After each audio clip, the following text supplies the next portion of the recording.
Hello and welcome to episode 171 of the Imperial Truth podcast. My name's Greg. Joining me, as usual, is Mr. Howard. How you doing, Howard? I am doing very well, thank you. Is it weird that I'm continually excited when each time you read out the number and it's much higher than I keep thinking it is? Yeah, something like that. It just keeps surprising me each time. You really shouldn't. I should look these up. No. I'm very well. How are you doing? You're all right after, obviously, the excitements of the last recent period. You're looking fit and healthy now. Yeah, if this does make it to YouTube, looking better than I was. However, not quite out of the woods yet. Some complications potentially, but minor things. Hopefully, fingers crossed. Can't complain. There's a lot of people In a worse hell of a lot better place than you were in the not too distant past. So that's all good, I think. If this is on YouTube, I'm not fading the back out at the moment. This is the room I'm living in at the moment, which is also the office and everything going on. You're that committed to your hobby. You've gone to live in your hobby room. Pretty much, yeah. So got a bed for sale soon, because might be moving back upstairs to the bedroom. Might be making progress. What an upgrade! You never know. You never know. But it's currently, this room is office, hobby space, recording area, bedroom, and shop. As I go through, I don't know how much heresy and non-heresy stuff that I'm looking to move on, and my bed currently has sprues and sprues and sprues of Mark III, Mark IV, Mark VI, Spartans, Contemptors that I'm thinking I probably don't need all of that. I've probably got enough dudes, and with the new Mark III coming, and these are all on sprues. I've got a lot of Mark III unpainted. I'm like, might just sell the old ones, buy the new ones over time. But that is worryingly tempting. As soon as you said that, I'm like, that's a good point. I mean, if you've got whole armies painted, obviously it's a different story. I was also considering rebasing all of the stuff that I have based. And I mean, I'm in a position where I've done very little as well. Got to remember that over time. So it's less of a thing. But I have got a lot of bases built. But I'm like, I've got, I started using, no. Hold that thought. We should talk element games. We jumped straight in. Got carried away. Howard does it. Howard starts chatting straight away, and I always forget. Element games. If you want all your plastic goodies, you want board games, you want terrain, different mediums, shall we say? If you want Cerastus Knights of various persuasions, then you can go and utilise Element Games. Is a wonderful service and shop. Ordered from them the other day because I needed some Chaos Black and unable to drive at the moment. Living in a small town in the middle of East Sussex, can't really go and get Chaos Black anywhere particularly easy. So thought, stuff it. Well, I might as well put an order into Element for a couple of bits, spend more money than I should have, and actually arrived the next day, even with the rules around it being couriered because it's a spray can. I can't remember if. Well, I mentioned it last time we were headed up to Nottingham, but we visited Element Games there. I mean, a few people visited the Element Games store in Nottingham, right? In the Nottingham store, and it was really good. Really enjoyed it actually. It was. It's obviously much smaller than the gaming centre they've got up north, but it was very impressive actually. And the guys in there, the staff in there, were really, really helpful. As always, they still seem to be one of the best for the width of the range, or the width and depth of the range. They cover more stuff than they've got more stuff and more ranges by more manufacturers than I think most have, be that in store or on the online store. So I would recommend it for that. I continue to recommend it for that alone, really. So, and as you say, the service is superb. Yeah, absolutely. I haven't popped into the Nottingham one. I was supposed to be running an event up Nottingham Way, and I had to cancel that. That was a shame. I thought the response was very supportive of that, considering obviously you didn't want to have to do that, but you gave everyone as much notice as you reasonably could. In booking a hotel for an event next year, suddenly realised I've still got a hotel booked in Nottingham for a Friday and Saturday night. Unfortunately, the Saturday I need to be at home because my dear wife is going to watch S Club 7 or S Club 6 as they are now. Whoa, too Indeed. soon, mate. Come on. Well, this is a worry. Like, what's the tour going to be like without Paul there? Is it going to be a bit of a bad effect? But so I was thinking about going up on the Thursday night, but they can't change the dates and stuff. But basically, I haven't been to Nottingham in a long time. Mm. Feel the need. Like, Emma's away for a couple of days before that, like end of October. And I was like, oh, I could pop up to Nottingham for a day, stay over one night, but it's becoming a bit awkward to try, and the Friday night means I'm not back at home when they're home on the Saturday, and who knows? It's so trying to work out if I can afford to get a little hotel room or something on the Thursday night and have a Friday in Nottingham. In which case, Element would be, I do want to pop in and just see it because I haven't been in there, purely because I haven't been in there. So it's a we'll cool just see. it's a cool place to hang out. I mean, I know. it's not that I think it has got some Yeah, it's just a tables in shop, there. It's isn't not. it? It's Yeah, really mainly. just a shop, but Yeah. predominantly it's a shop. I But they do know. have events in there. I know Rob from Age of Empire was in Warhammer World one day in Bugman's and decided he really liked something, so sat on his phone, ordered it from Element, and went and picked it up for 20% off, 15 to 20% off at their It's hard store to argue with that, in the isn't it? centre of It is town. hard to argue with that. Yeah, it's GW don't mind, they get the sale and all that, but Yeah. it's all part of the fun, isn't it? Yeah. So Element are doing all kinds of stuff, and brushes, the artist opus, all linked with that. Hopefully down the line I've actually got some I'd like to thank Element Games for sending me some artist opus series D brushes, which are the dry brushes, which I don't think is as well known or much of a thing amongst the Heresy community. The new method, I've not seen it before, of painting with those. So I'm going to try those out at some point and see if I have any ability to do it. But I want to try and get Byron on at some point to talk about that, because I think it's got a lot about it. So I would love that, because I think certainly what he's been able to do with dry brushing, and just the conversation around it and what you should do. And funnily enough, I was only looking at a white dwarf. I've started taking some white dwarfs on my commute in the mornings to try and catch up with these things I haven't read. And I just noticed in one of the sidebars in a painting article, it said, for dry brushing, dry brush these models this way. And it said, pro tip, if you make sure you wipe your brush off on something like kitchen roll, which is one of the first things he says, don't do that because it sucks all the moisture out. And that's not a good way to do it. You're better off using a texture pad or something similar to that. And you think, okay, that's interesting. There's little stuff like that. I find his advice over stuff like that different really types interesting. At the end of the day, it's different types of dry brushing as True. well. So, there are that traditional dry brushing, as Games Workshop describe it, Which has is been used to win straightforward. golden demons. Yeah. Doing it the right way. And so I know, I'm trying to think who it was at one of the Blood and Glory events. I'm wearing my Bad Dice t-shirt. That's a bit of a weird thing, but one of the old ones back in the Masonic Hall when they started it, there was a guy doing some painting stuff there, and he refused to use a wet palette and told people that you can't use a wet palette to paint properly because you don't know the consistency of your paint. And it's like, well, yeah, there is a truth in what you're saying. However, plenty of very good painters use wet palettes. So, your mileage varies and all that stuff. Anyway, we are moving on. So what we're going to do is we're going to have a little break, and then we're going to come back and this is me trying to get used to the way we're doing the show now. Too soon. We are going to talk about what we've been up to before the break. So and that's why I stopped the chat earlier.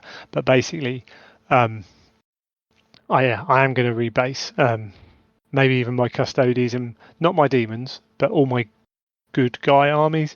So they can all be, because I all want all the same basting on my custodies, my wolves, and anything else I have. So they can just be mixed together.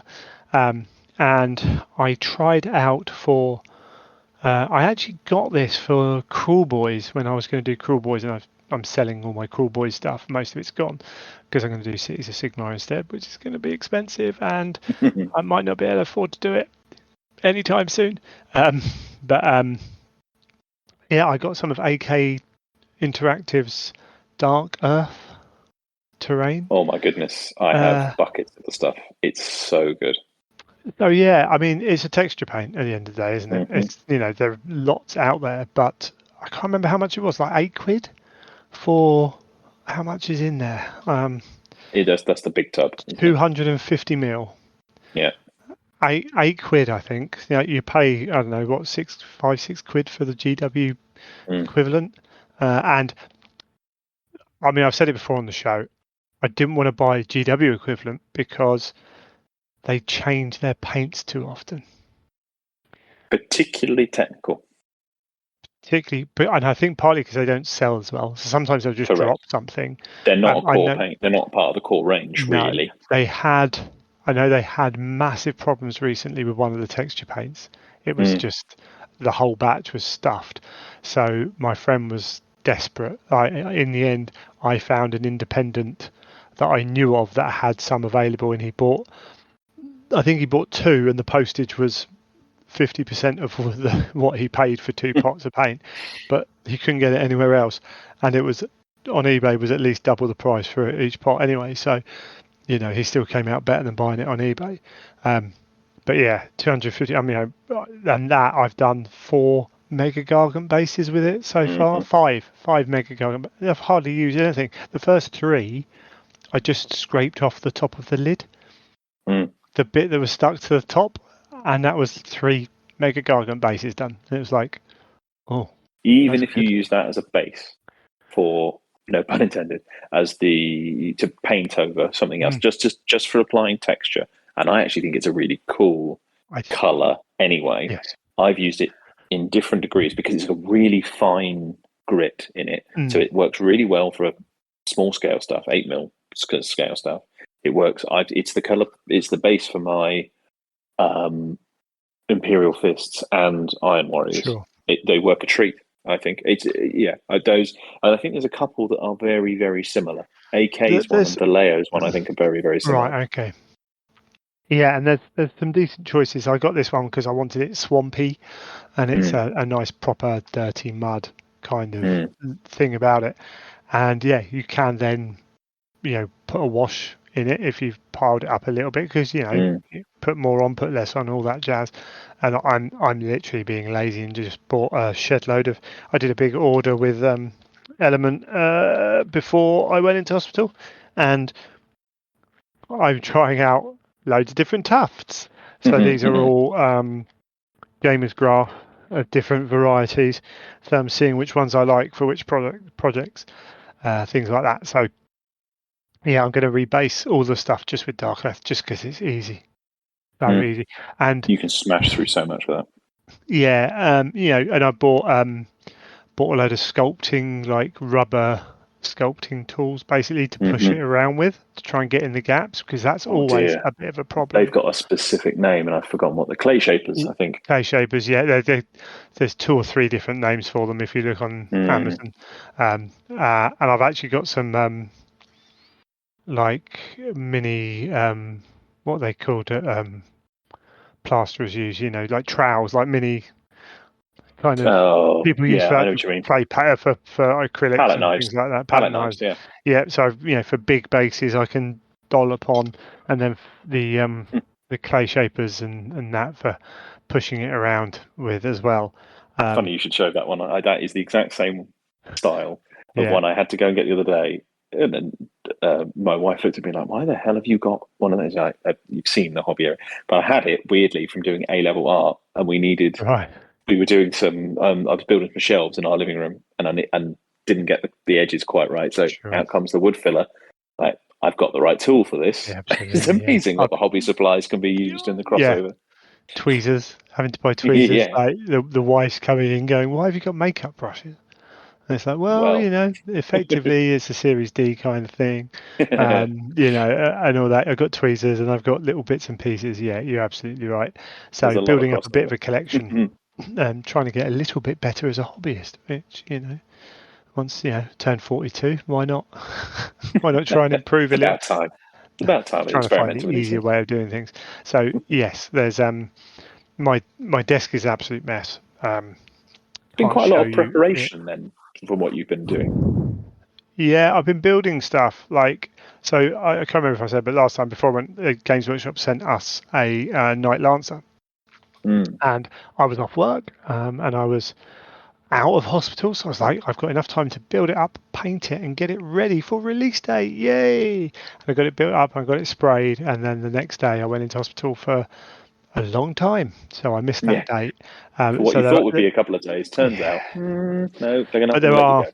there's another project which I'm hoping to get done that GW sent me for trying to get that done for a release date, which I'm slow. Like how these guys, I know I'm a slow hobbyist, and I'm majorly slow, but how these guys regularly get finished models out, and I mean like units out or big models on time for release dates, because sometimes they're not. You don't get a huge amount of time, and when you think you've got to build it and paint it as well, like sometimes just the building of these things can be challenging. I've always been quite impressed by that, and you suddenly think, "Oh, yeah, okay, you've managed to turn that around." Funnily enough, I was watching a YouTube video with some people talking about that the other day, and they said it was often people that they had given, particularly the very centerpiece type kits, where they'd sent some of those out to top painters. This is when they first started doing that kind of thing. You've been And they watching the said, painting phase. that's exactly what I've been watching, yes. Yeah. And they said I thought it was really interesting when they said that was some of the people who were most annoyed when leaks went out. Because internally, they were like, oh, that's a shame. Our marketing team has been working quite hard on that, but then we've now got to jump up and do something quite suddenly. I thought it was really interesting that, okay, they took that on the chin, basically, but the painters whose livelihoods somewhat depend on that sort of getting the hits and stuff on the video suddenly go, I've just lost 2 weeks of preparation time. Oh my god, Lost that really big hit, and that's part of the problem with the media, and I mean media is in how they put their stuff out. That YouTube and all that, it's not evergreen content to have a new model out because 2 months down the line there's been 8 new models out. Like so, yeah, it's a bit of a challenge. And you can see like with Richard Gray, sometimes he'll paint part of a model and he'll have that shown because he hasn't had time. Because if you're painting that, you're not painting your Golden Demon entry, you're not painting your commissions, you're not painting your own hobby, and all of that stuff. We're lucky in a way. Don't get sent. We mainly get sent Heresy era stuff, so it's stuff that I play.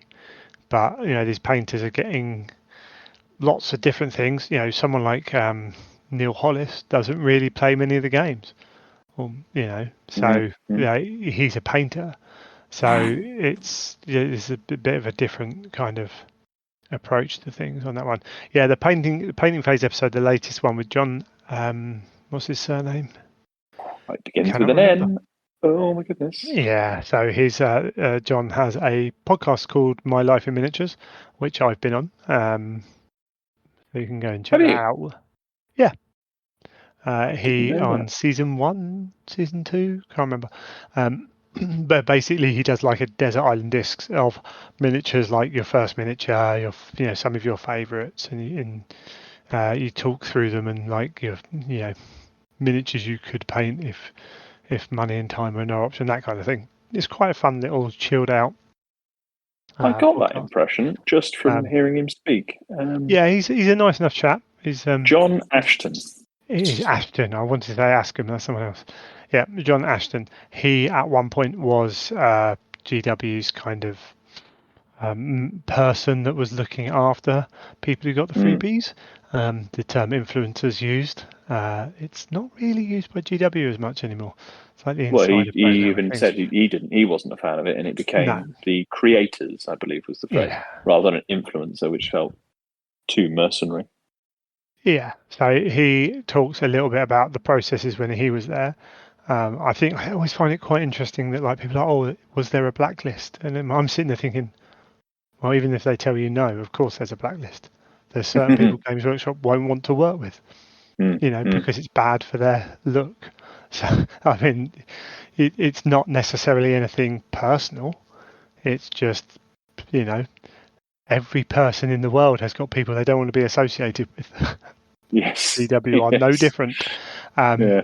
But the pleasing thing was he actually talked about, so he's talking about, he was in the job 3 or 4 years ago, he left, about the requirements back then, about because Heresy is an area where people have shouted about why am I not, why are more Heresy people not on this platform, this program with GW.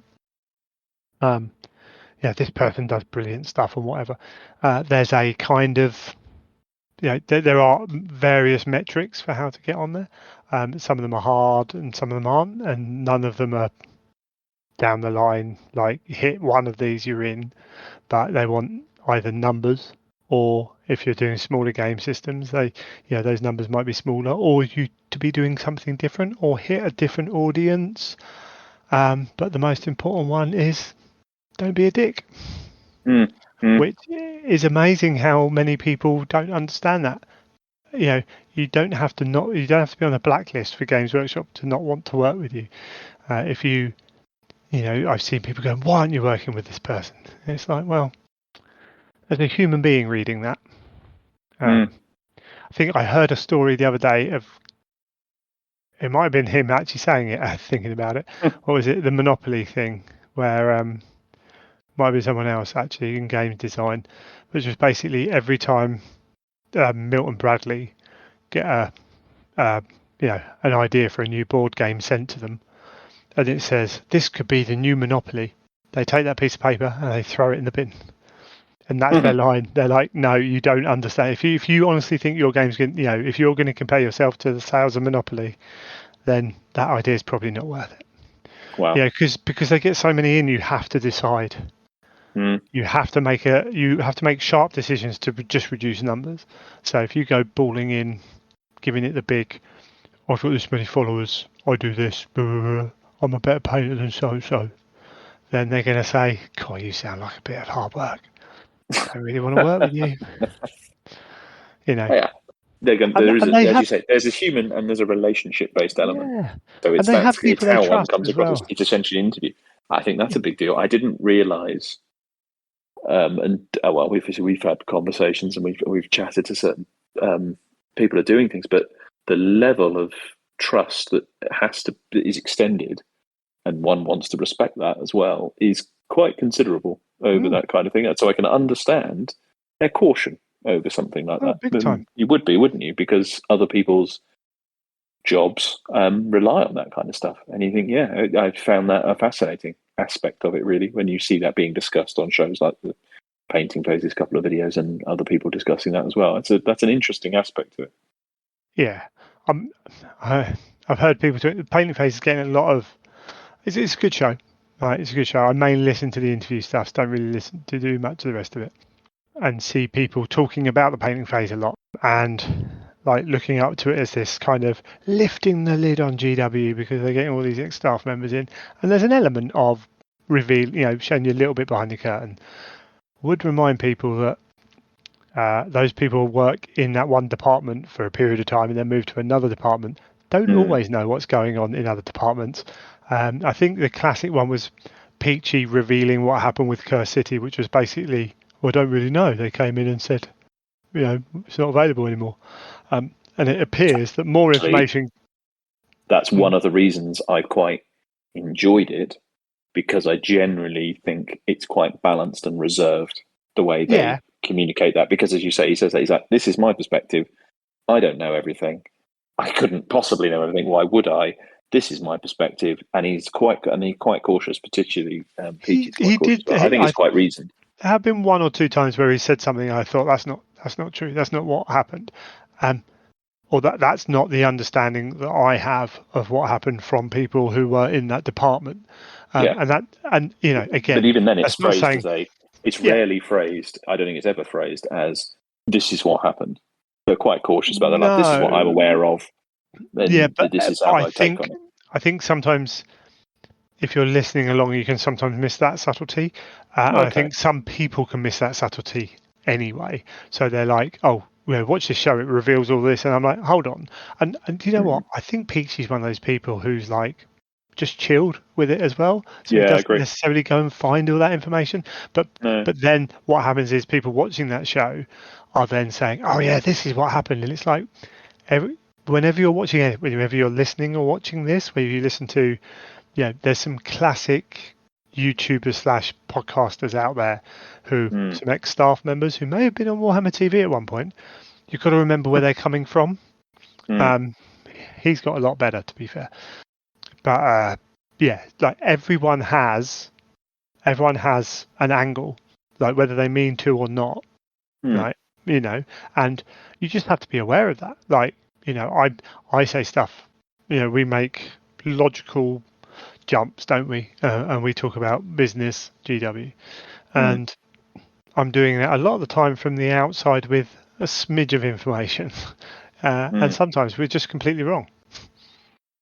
Of course, it and I think we would be straightforward about that. I would just find that show ridiculous. I think it would be it being portrayed. I've never seen it, and it sounds like you definitely have seen people portraying it as this lifting the lid, and you think I've never actually seen people describe it in that way, and it's interesting because that's a shame because I don't think that's not their intent. No, there's a couple of Discords that they're like, oh, if you want to know how this happened, go look at this, and I'm like, well, a little bit. Like, not it's that a perspective, much. But not the perspective.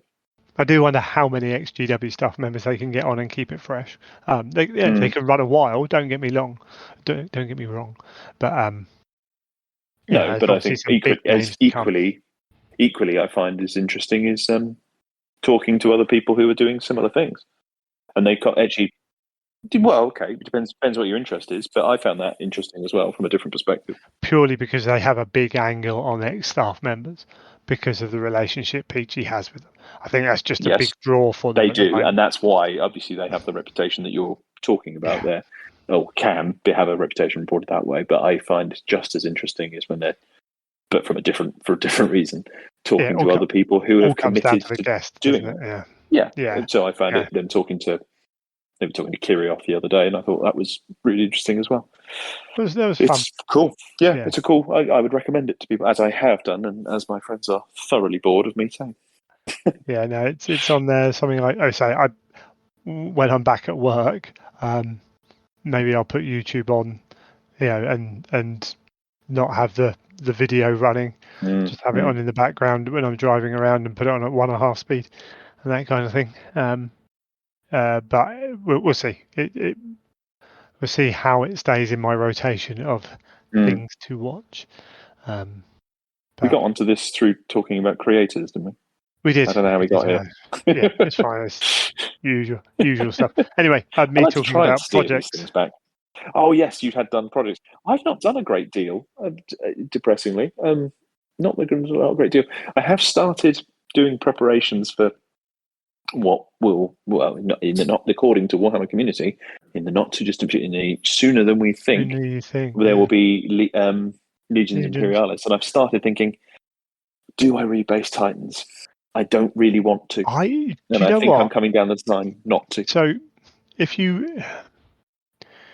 look at how they've talked about Titans within the game, they've basically they've told us you need infantry to claim objectives, right? And they've basically made it clear that a Titan army is not really what Legions Imperialis is about. So I was thinking about this, and I'm like, okay, realistically, how many Titans do I need for Legions Imperialis? Am I ever going to put more than one warlord on the table? Probably not, because I'm not a fan of playing mega games. And I'm guessing a Titan's going to be a lot of points in Legions Imperialis. Am I ever going to put 2 Reavers on the table? Potentially. Am I going to put 2 Warhounds on the table? Maybe. So if I have 2 Warhounds, a Reaver, and a Warlord that are Imperialis only, I'm probably never going to put a larger Titan than that on the table. I dread to think how many points it'll be. In a push, of course, you could then use in a Titanicus game. Yeah, it could. Yeah, interesting. But I mean, I'm in a position where I've got enough unbuilt Titanicus stuff that I could just glue, because again, the weapons can be magnetized. So all I need are the 4 Titans on thinner bases, and the rest can stay on the bases they're on.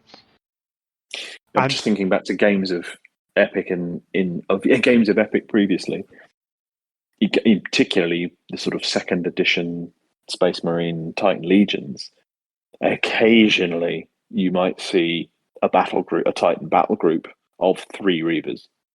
Occasionally, and that's a big-ish game. Yeah. I think you're going to need a big game to be able to do that. This is in the era of running an Imperator Titan. Yeah, stuff and like that's that. the difference, isn't it? Like you put an Imperator on the table, you can have 3 Reavers on the table. Mm-hmm. Like I think a Warlord's going to be a pretty beastly thing. I agree. I don't think you're going to be running more than one Warlord, typically. I think most of the games you're not going to want to do that. And if you are the kind of person who does, cool, you're aware of that. I'm probably not. I say big games like that and then fielding 2 Warlords within that feels like it's something I won't do. So for the sake of owning 4, maybe 5, maybe a Warbringer, on their own bases and swapping the weapons out from my Adeptus Titanicus Titans. The only issue then is knights, and how do I do the knights? But most people don't have a knight household in Titanicus, so again, there's also very few. When in these articles that they've released, it's relatively small. It's relatively tight restrictions on allies that you can bring, and they've said that Titan Legions and Knight households will be from your allies allowance, and they are quite hefty points wise. So I don't think you're going to be. I mean, you're not going to be running dozens of knights. They gave the news that they've created those 2 boxes, re-releasing 2 boxes, a box of Titans and I think it was an Axiom Manifold, I think, and the Knight Battle Force box is going, and you won't be able to field all of those knights. Okay, in a massive game you could, but it would be quite difficult to field all the knights that are in that box. So in a similar vein, 6 Questoris, 4 of the Lancers or something. Yeah. So again, you're not going to be running that many. For me, as someone who owns a lot of Titans and Knights, it becomes a thing of having a few extra is not a problem. If you're just starting out and you want to, it's maybe a different story. Fine, cool. And it's because my Titans are already on those bigger bases and I have some nameplates somewhere that I need to glue on, or some are glued on and things like that. And it's mainly the nameplates. Otherwise, I possibly would move them over, but I like the nameplates. The nameplates are very handy for the arcs in Titanicus, as well, I found. So not only that, they look cool and they identify and they're useful in a game, and they identify the Titan, which is super handy, which I did discover was a good reason to put a nameplate on the back of the base, which I hadn't realised. That is quite useful, and to lose that would seem to be a bit of a shame. It's a really good point about that. I hadn't thought about that. I was sort of preparing, thinking, okay. Yeah, it depends on your financial situation and everything else. But as I say, I've stockpiled Titans. I've got like a Preceptor box sat unopened, like, on the shelf and things like that. So, and I've got 2 Warlords built, if not 3. So, it's like I'm okay for that. I'm lucky that I spent the money before we had, too much money going out, and I now can't afford. I can see why you've got the reserves now to get stockpiled. or just investing in stock to sell years down the line when it becomes worth more than I pay for it, which is what I've been doing the last month with various things. But it's clearly more valuable than various commodities. Indeed. So that makes a lot of sense. So you've been kind of planning. Yeah, more preparation and sort of thinking that ahead, mainly because I'm so excited about that. The other thing release it can't come soon enough, frankly. Yeah. Well, fingers crossed. Looks like it might be an October, early November release then, sooner than you think. Who knows? I mean, they say sooner than you think. It could turn up next week, but I think sooner that's unlikely. When they've used that before and it's been a week. It's not going to be a week because they've got this Space Marine thing. But so they wouldn't say that and have it after Christmas. No, it's this year, but it's just a question of when. I think it's late October, early November seems like a safe bet. Seen again a lot of people saying, that's when the old world's supposed to be released. And I'm like, I don't think the old world's coming this year, my friend. I think you might even be not coming next year. Potentially. What? You think? That But seems unlikely. I mean, admittedly, coming up alongside Sigmar seems unlikely, but if I was a betting person previously, but I think I'm not saying it's going to be 2025. I'm saying if it was, I wouldn't be surprised. I think it probably will be late next year. wow, I That would have would said be it would. my pound. I would have guessed my pound would have been much earlier. Not this When? year, It's not going to be the summer. It's not going to be July because that's Age because of that'll be Sigmar 3. Sigmar. Mm. I mean, it could be that 2 months after July when Legions Imperialis and Titanicus got released, like that period of time. But that's following Hot in the Hills. But we haven't. So when the sisters of when the 40k sisters were being done, we saw this is a similar kind of project in terms of what they're showing us. We really haven't seen much from the old world, like to push towards release. No, We've seen not a for an imminent release. I mean, I no, could have definitely seen a not this year. scenario when it would have been November, but I just don't see that being No, realistic now. no. It's too. They would We're too for that to close. happen. That would have to be a Warhammer Day reveal, and a month Mm. later having a release. We've got nothing to. No, that's why I I don't mean, think that's likely now. it could happen, right? When Mm. we saw the Legions Imperialis teaser in May, and when did we see the actual proper teaser? That was one of their online previews, wasn't it? Wasn't that tied into an event though? Was it Or was that Adepticon? not Nova? No, because it was because we only got the teaser at Warhammer Fest, which was after Adepticon. Oh, was it? Okay, I'm Yeah, confusing so it with maybe it Nova was then. Nova. Nova, Because well, Nova's Nova was the no, Battle Jen. Force box. So it wasn't. No, so it must have been another reveal they did. Hmm. So, and then that was a short, in theory, short release to when that was supposed to be coming out allegedly. Well, that would have been June then. I think they would have shown it Yeah, in June with a view to it being released in July. August. No, because July was 40k. Oh yeah, August, late August. yeah. So, But like you say, I so a would have couple of expected months, to see something by now. Yeah, a couple of months. We'd have yeah. seen something by now if it But was coming in November. we had the Mm. teaser trailer in May, Mm. right, for a big release like that. But they're handling the old world differently, and they're feeding us information. Mm. But I mean, literally, we've had 5 models, if that, Mm. and they haven't even kind of confirmed that, like, what's kind of coming in the starter kits. They kind of Well, didn't at Fest, Bretonnian wasn't it Tomb quite King. clear that the focus is Tomb Kings and Bretonnian? It doesn't confirm what's in a box per No, se. I mean, obviously they've started showing us those models. Mm. The rumours from a year and a bit ago were it was going to be Tomb Kings and Bretonnians, and they're the 2 armies that were discontinued and caused a lot of fuss. So I think the problem is there's a lot of that swirling around in people's heads. Mm. Like it made absolute sense for it to be Bretonnians versus Tomb Kings, but we've got nothing about the game. Nothing. So No. yeah, I mean, it could come. I think it probably will be next year, but I would have it said almost earlier wouldn't be next year surprised rather me. than later. But yeah, your I'm not logic is sure. sound. I'm I not could sure. see March kind of time, maybe February. I mean, maybe I'm going to Mm. be surprised on that one. It feels further off than that to me. Mm. Mm. It feels like we should be getting, if it was going to be March, and again, I could be completely wrong on this one. It feels like we should know a little bit more about it, but just like a bit more about the actual game rather than just some models. But who knows? Anyway, that's hobby. I mean, the one thing I was going to say before we move on, and this has been far longer than meant it to be, as usual. So my garage currently has half a kitchen in it, but it's the next project once this room's kind of cleared and I'm sort of once the kitchen's out of there. Playing house And Jenga. Yeah. part of it is stuff in the garage is stuff I've been selling to make room, but I need to get a board sorted in there, and I need to get mats, and I need to get some terrain sorted because I've got bits of terrain all around the house. So I'm planning out now. Do I get 6x4 mat? Do I get a 5x4 mat?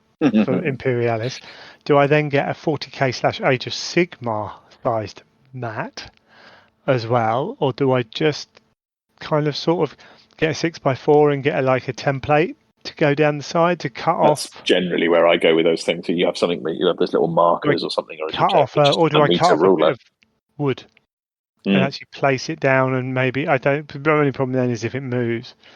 Yeah, it's an interesting one because the other one with the 40k Age of Sigmar one is you need a frame because it actually makes the table shorter as well. So I might get a 40k Age of Sigmar double use mat. And then I a feel six like by that's the four, sensible way which I around it. can 6x4, which I can have a 2x4 bit like cut off to Titanicus, and then a foot bit for legions. Yeah, so I need to look round because ideally I would get a fat mat, but you can't get them in the UK at the moment because of the issues with them trying to get stuff over that came from Brexit, and they just gave up basically. They possibly could do it, but yeah, more hassle than it was worth for them. So deep cut, yeah, I might have to have Deep cut's my go-to. I found deep cut to be very, very good They're all in right. terms of They're their all mouse pad right. ones. Are very nice. I think I've just been spoiled by fat mats. I wish I kept a few of the ones I had when I had 40 odd and sold them all from the events I was running. Yeah, tricky one. Kraken are a bit of a surprising one. Yeah. The one that don't tend to hear about very often. Based in Germany, they were very good. I saw them at Salute. They've got some very nice mats. Worth a look. They're ones that you don't tend to hear about in the Oh, they same. might be back at. Yeah, don't know how long I want to wait because I might be going to Salute this year, depending on if there's. I mean, deep cuts has always been there, but who Yeah, knows? I mean you Because can I get think them again, through Brexit hurts things. Element and Element, yeah, whatever true. anyway. So yeah, I'm gonna have to have a little look around. But if anyone's got some really good ideas that may be slightly out of norm, please let me know. And terrain as well, because finding the right terrain is one a bit robust. I mean, I'm all set for Zone Mortalis. I've got a nice, lovely board for that, which I need to break Oh out yes, at some that's point. still So in I need to storage get somewhere, that isn't it? going. Yeah, it's in the garage. It's in its little unit. Sorted there. So yeah. Hey ho. Right. So that's that bit done. Hopefully we'll be able to talk a bit more about our hobby next time. Go through some. Keep cracking on with Oh, the we got a few. progress. Yeah, let's try and I've certainly got more drive now to get a few more things done. But I'm hoping After a planning session, itching to really. if we have a bit more of a section, it might drive me to obviously kid and wife going to take time and effort. So we'll see. Yeah. Cool. All right. Let's take a break there.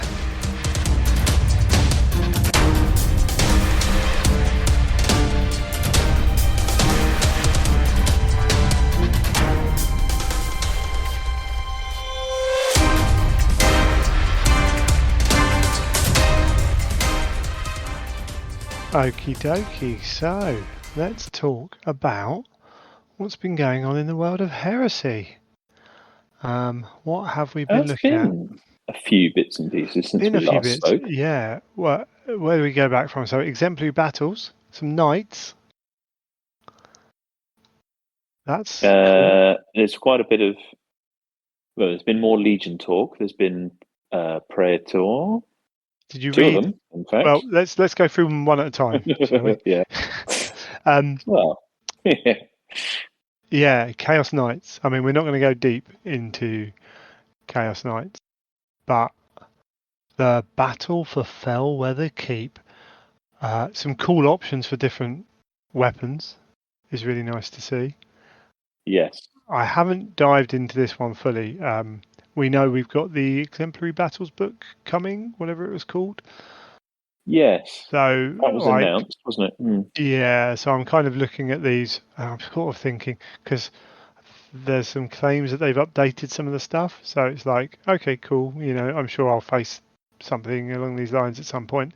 But that book seems to be like not more official, but it feels more like set once it's in a book. I'm quite looking forward to kind of getting into that, and I mean, we should be able to I think we'll have seen that. I don't know. Have we got our release date for that yet?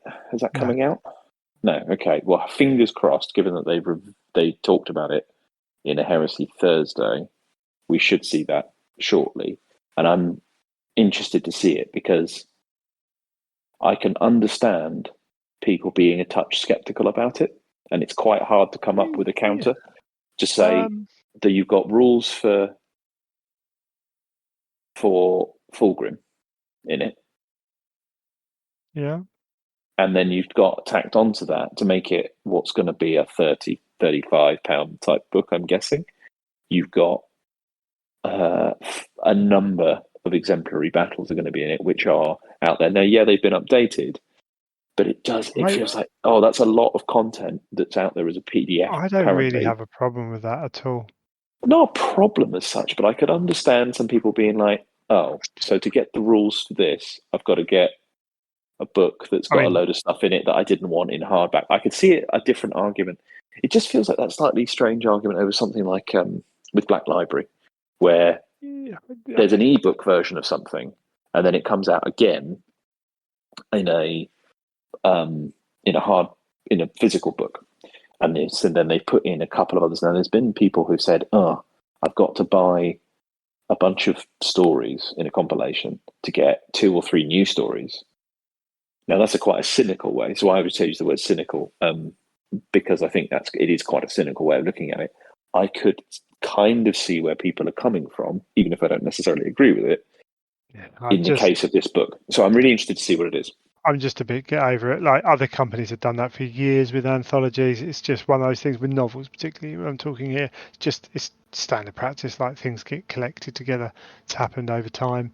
I want right from the start of having these PDFs. I wanted these exemplary battles in a book. Maybe I wanted more than 4. Is it? Because I prefer it looks more legitimate. I do think there's a subconscious aspect of things like the exemplary battles, the Legion stuff, the whatever you call it, the not legends, the stuff that's not in the books, for legions. I think somehow for probably the majority of people, it feels less legitimate.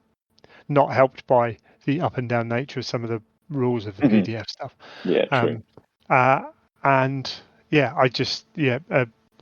I'd rather have it all collected into a book. And you can still buy that book. Would you put all of them together, maybe? I would have liked more than is it 4 or 5 potentially, but then we don't know what else fully is in that book. We don't know how they've expanded it, how they've changed it. This is why I'm really interested to see what's in that book. I'm also a little bit like whatever. Like it's not like we've been inundated with Horus Heresy books that we have to buy. So it's not like there's been one every 3 months. So one every now and then that cool. I mean, some people aren't going to want Fulgrim's rules anyway. Like I actually feel it feels more of a kind of negative thing for the one Salamanders player who's like, do I have to buy that whole book for my 1 unit of Salamanders? In reality, we all know that person doesn't, because you're going to get access. If you've only got one thing, you're going to get access to it, aren't you? I suppose you could say you still got the PDF option, you still got the downloadable option for that, but then it's presumably superseded. Yeah, whether they update the PDFs, that would be quite a good thing, but then that's very unlikely, because you take away from a book and then then you don't get more books in the future. Yeah, I think that's probably going to. And I don't think within reason. Like if someone turned around to me and said, I'm using the 1 unit from this book. I've got my Salamanders I've owned for years and years and years. Do you mind if I use this? I haven't got the official book for it.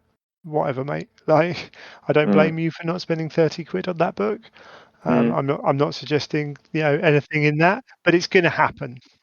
I'm coming from the perspective as I'm expecting to see there being a certain amount of cynicism applied to people talking about this book, and perhaps I'm also surprised I'm not I don't find myself becoming particularly excited about a compilation of exemplary battles.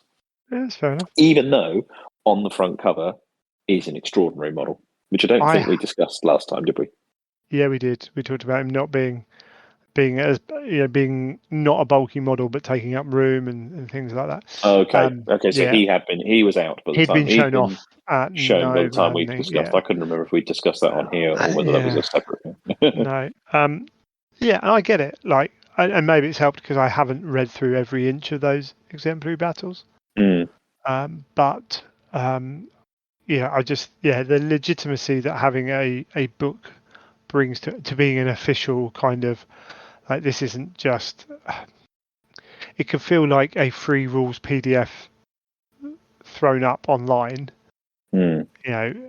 Is not as, I don't know, official, not as well thought through, and that's just a feeling that some people may have. And it's, and we know we're going to get other rules within it. So let's see what it brings. Well, that's why I'm really interested to see what it is. I'm hopeful.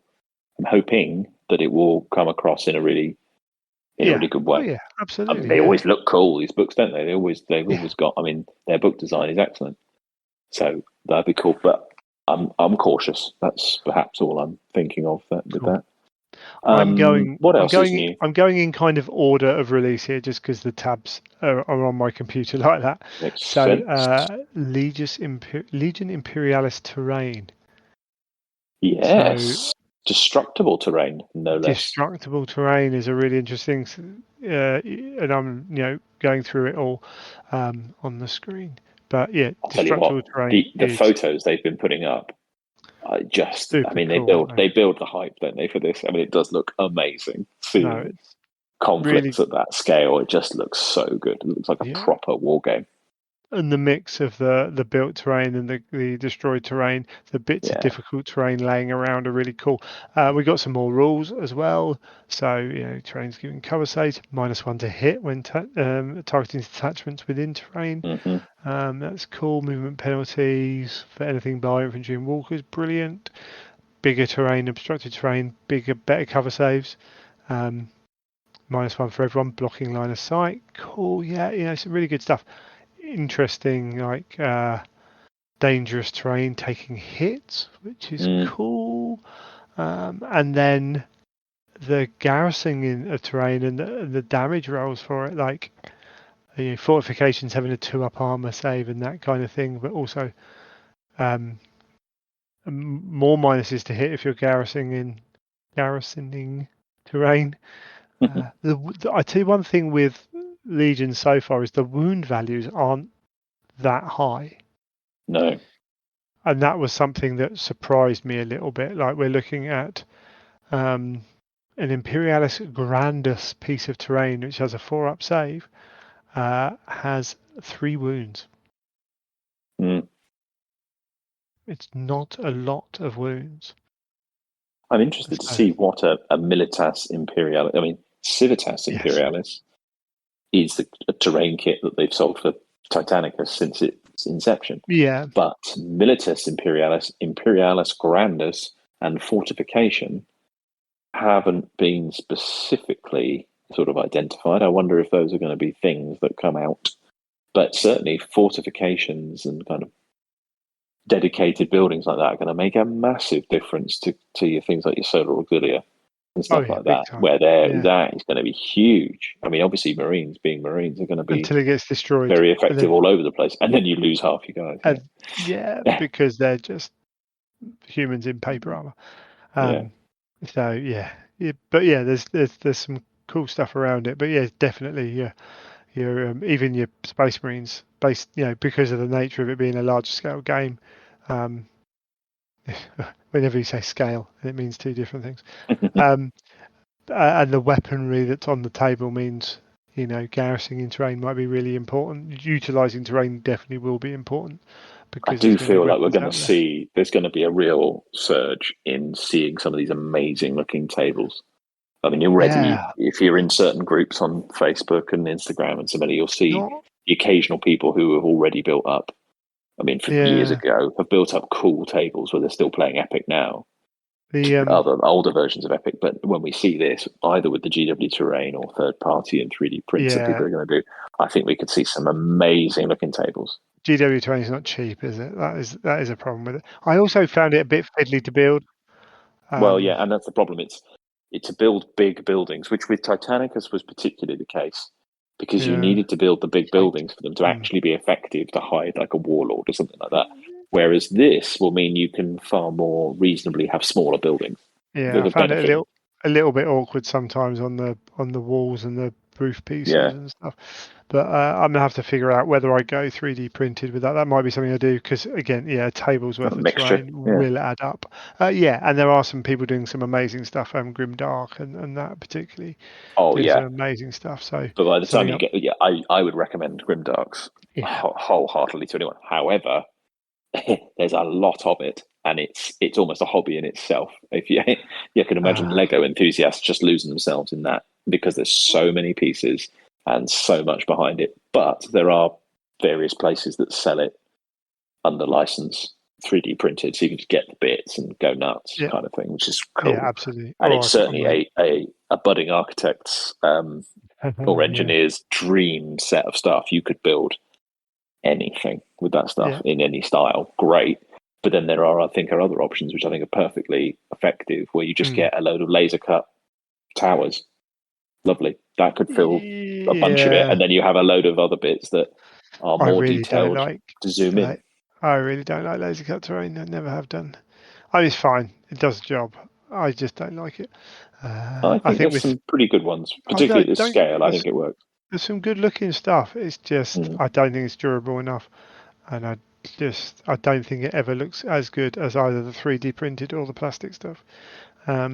Certainly, it's not as detailed. There's no way. I mean, particularly things like certain things. I think Age of Sigmar, bizarrely, is one of those things that when you see some of the and Old World, actually, you see these incredible 3D printed, richly detailed old manor houses and stuff. Yeah, you can't beat it in the high fantasy stuff.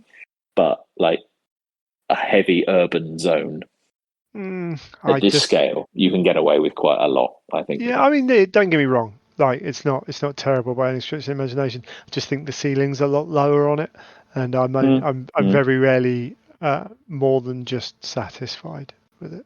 I think that's the problem. But hey, it is what it is, and particularly like for big events or whatever, it becomes a really cost-effective way of making a lot of terrain. Yeah, so exactly. I completely understand that.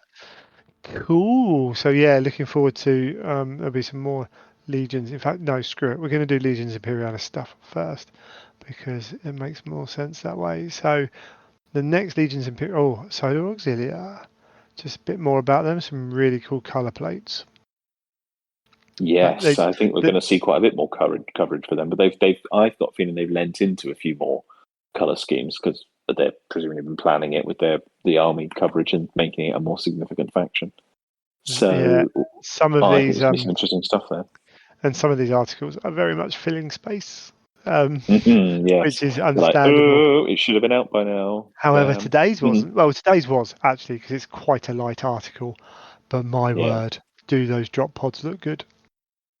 Yes, the way they've been able to recreate that, and particularly with the operable doors and stuff, you're like, a set of those is going to look amazing, dropping a proper size force in.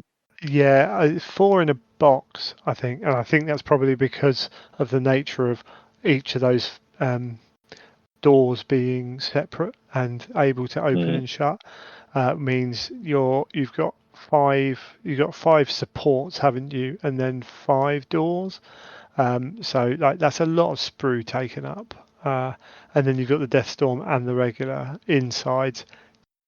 Might be a bit fiddly to build. Oh, very. Because it's essentially going to be.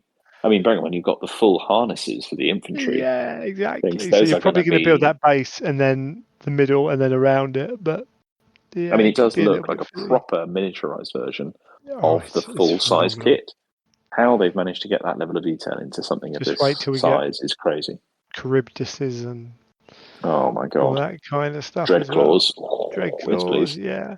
So four in a box. Did post a question. Someone was like, "Oh, it doesn't sound like enough," and I'm like, "Well, it's probably based on the amount of sprue space. It's probably 2, maybe probably 2 sprues, I would think. Yeah, I would Like imagine so. 2 per sprue sounds about right.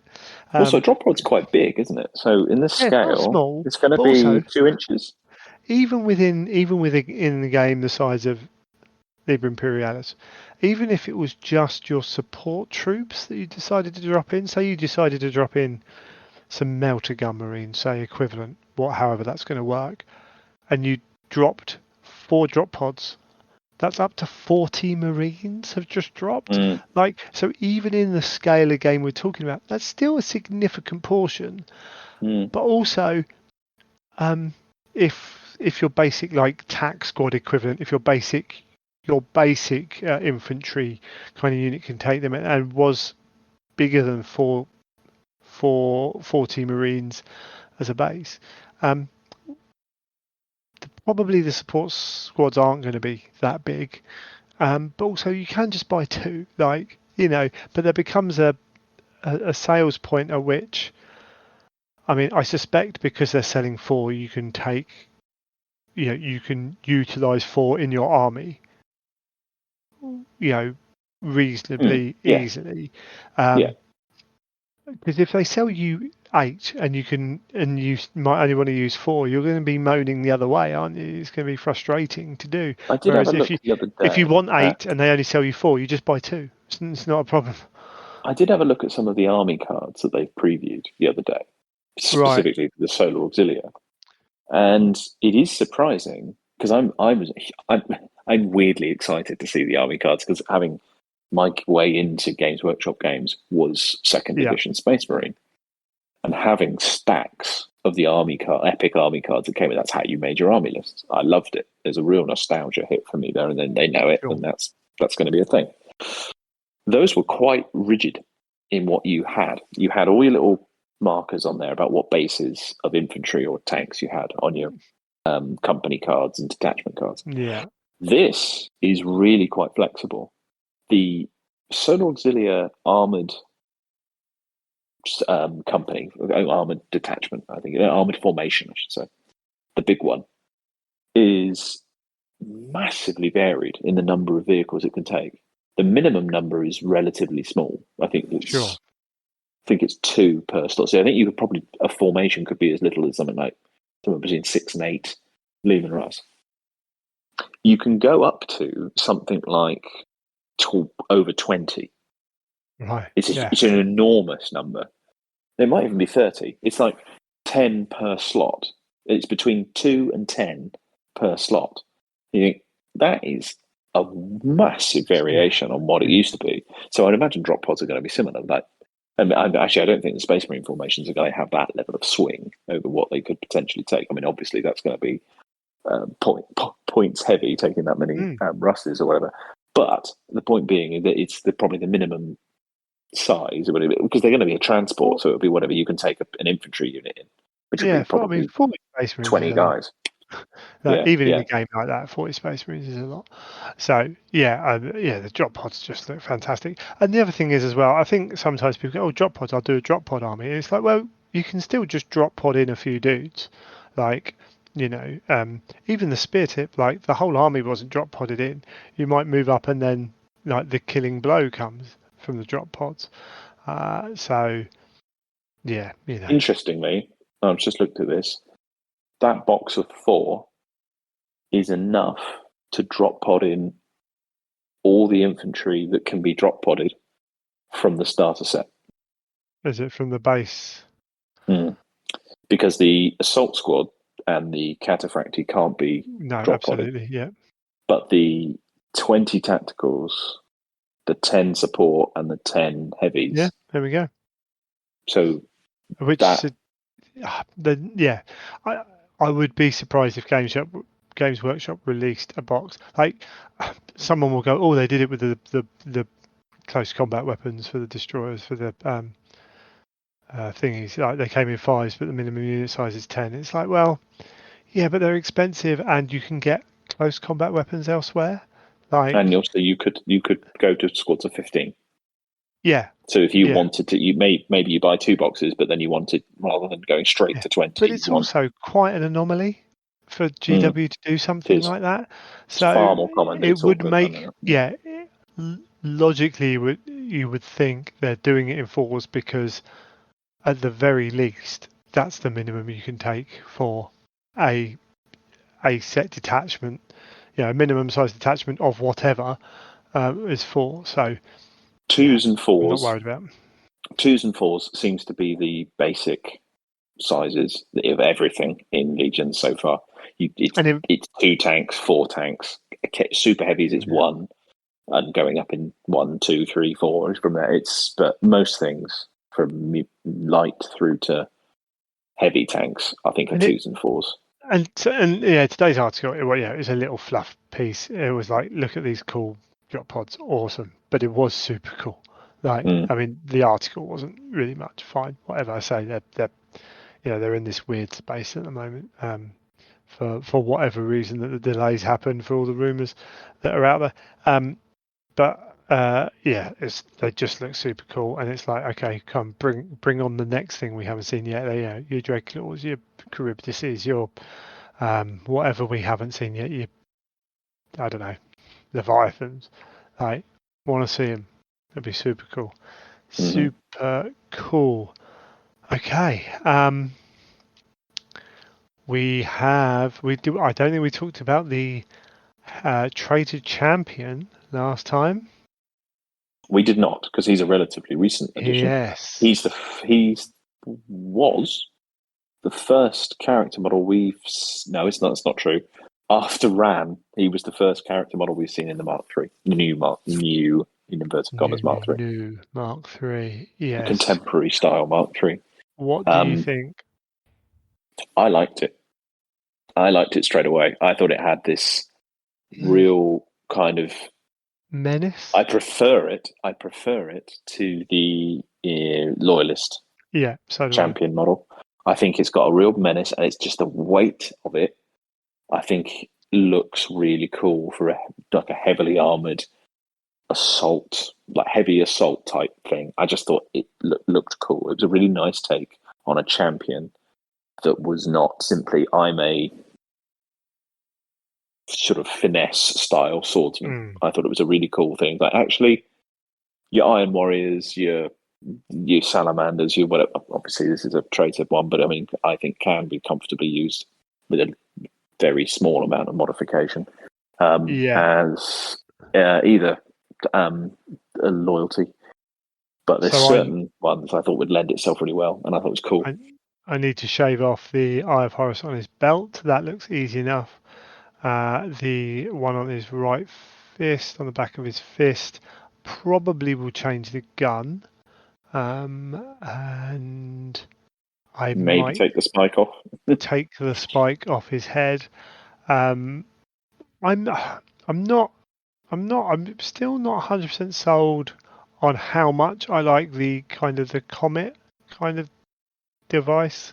There's been a lot of talk about that because it features heavily on that relatively model. Like 10 times. Yeah, it's relatively new as a piece of design, and I haven't got a problem with it. It's like, it's the whole solar war kind of campaign thing, and that's fine, cool, whatever. I think I'm all right with it. I like the backpack.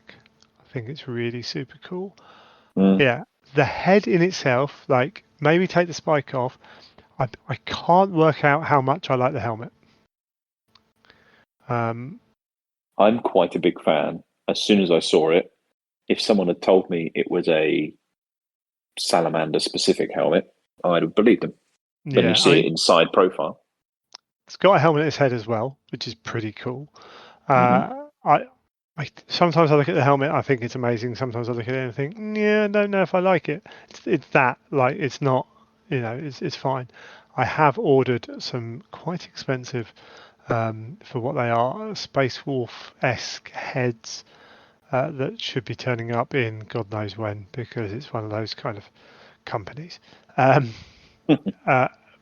What I wanted for this guy, and I'm worried now that the chest plate comes up too high, but I wanted a really kind of bulky, kind of solid head on there. So I've ordered some Space Wolf-esque heads, and one of them is very kind of, the beard's full but not like it just adds volume to it, and it's quite a beefy head as well. So it looks imposing, and I just think with that body could look amazing. If it's going to fit in that gap, we'll see. And I might have to change the sword out for another. I might not, because there's nothing wrong with Space Horse and swords. There's nothing wrong with barbarian cultures and swords. They use them a lot. But I might have to, I suppose. If you were being picky, I would say the hilt of the sword, a different one would suit It's a bit wolves. He-Man. Yeah, I think the hilt Potentially. could suit other legions Yeah, better. it but would the be overall blade is fine. So, I mean, he's champion, so he gets a free upgrade to a Paragon blade. Doesn't necessarily have to be a sword, does it? It's just called a Paragon blade. I might have to have a little look around, see what's available. Maybe print something off. I don't know. Haven't decided on that yet. And then say the gun will probably change because he's a Space Wolf. We'll probably be running anyway and not worrying about it too much. But he is cool model. Yeah. I suppose the only problem with not having the sword on is he's got that quite large scabbard on his side. So maybe I could just shave down some of that. I think looks to me like that'll be a separate piece. It just depends how it fits in with everything else to see if there's any work that needs doing. Which that looks to me like something could be covered with a holster if you needed it to. Yeah, potentially. Leave that off, and any marks left could be. It just depends whether it interacts with, because where it goes behind him, I think it probably misses everything actually, but it depends if there's an indentation in the leg. Yeah, and if there is, I think you'll be able to get around that. But it would be problematic if it interacts with the cloak. I don't think it does. Doesn't Having look a little look, no, it looks like the cloak raises off that. I do like the helmetless head actually. Yeah, I do. I think it's a good one. I think that's a winner of a model. I think they did a great job. Fantastic model. He just looks so imposing, like really cool. And it's nice to see a swordsman. Hold on, it's nice to see a swordsman that's not lithe, super quick. Like this guy looks more like the Mountain than. That's exactly what I was talking about. Often you see, particularly a console champion, it's common that we see them as the sort of. I'm always thinking of it as an Emperor's Children, a graceful swordsman, a Blood Angel style. I'm a very graceful, perfect balance or style, a Blood as Angel, opposed to that's what I mean. Where this fits in. Sorry. Speaking of characters in newer style Mark III. You jump in there, are you? Okay. I'm going straight up there because it feels entirely relevant given the type of conversion conversation we're having. I have spent far too much money this month, but this is the first Forge World order I really want to make in a long while. Like I was thinking when I saw this, partly because it was so unexpected for me, but then as soon as it came up, I thought Greg's gonna be excited about this. I think because I think it's amazing. They have smashed it with this. They have absolutely smashed it. So this is the Power Armored Space Force Praetor. So we've had the Terminator one for quite a while. This rounds out the Praetors for Space Wolves, and hopefully we'll see the other Praetors start to come out. I know that all I heard was Salamanders and Iron Hands players moaning, but hey, it is what it is. What a model. The armor looks fantastic as rune armor, like the chain around the leg. The axe is cool. Again, might swap it. Pistol's cool. The shield strapped to his back's cool.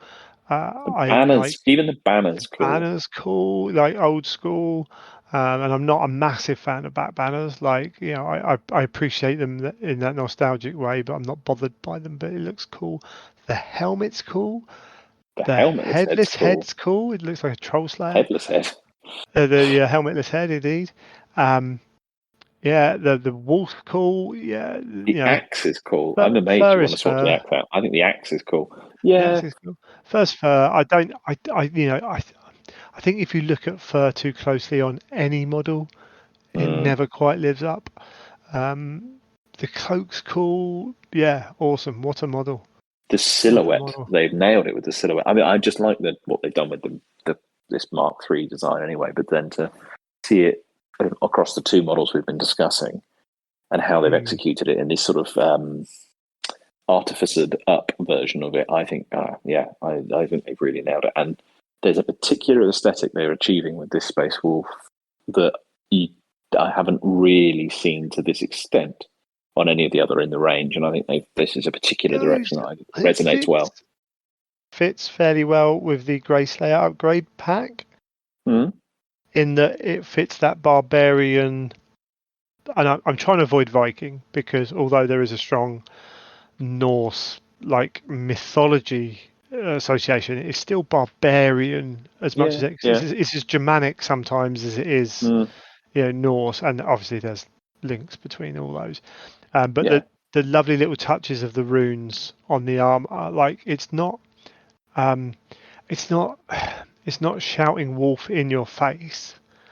And I don't necessarily mind that all the time. I don't mind a bit of wolf stuff on, but this is kind of done in I almost think this one is going further, because it almost feels, because it's equally, some of those other ones in the past have gone a bit more down the sort of leather type of things and leather knotwork and stuff. This has almost got techno barbarian going on about it. And I think I really like that. I think this is a direction they haven't explored as thoroughly. I agree with you completely. This is why it's really quite so good, is they've managed to balance that the look they had already achieved, which I think was good with the Grey Slayer upgrade and similar, but they've kind of taken it in a slightly different direction while still linking it to it. Nailed it for those reasons. I really do think this is good. It absolutely fits within that family of what they tried to achieve, and yet it has slight differences. It would be really cool to see some cool other Space Wolf stuff come out in this style. And I know some people with Lunar Wolves armies and Sons of Horus armies will also be looking at aspects of this model moving forwards, because that wolf head on the side can be used. And then the surprise that went with it, of course. Yeah, the heads. So everyone's screaming, they've listened to the community. I wonder if they've listened to sales as much as anything else. That's what that is. Same, isn't it? Same difference. So what do you think of these heads? I really like them. Mainly, what I really like about them is the vents. I think what they did with the vents in those sort of not the teeth-like markings, the sort of markings are like that. I think that was a really nice touch. And what you can do with the space that the Mark VI helm gives you. I'm not sure I'm totally taken with the headdress parts of it. I feel like that is more successful on the Praetor model.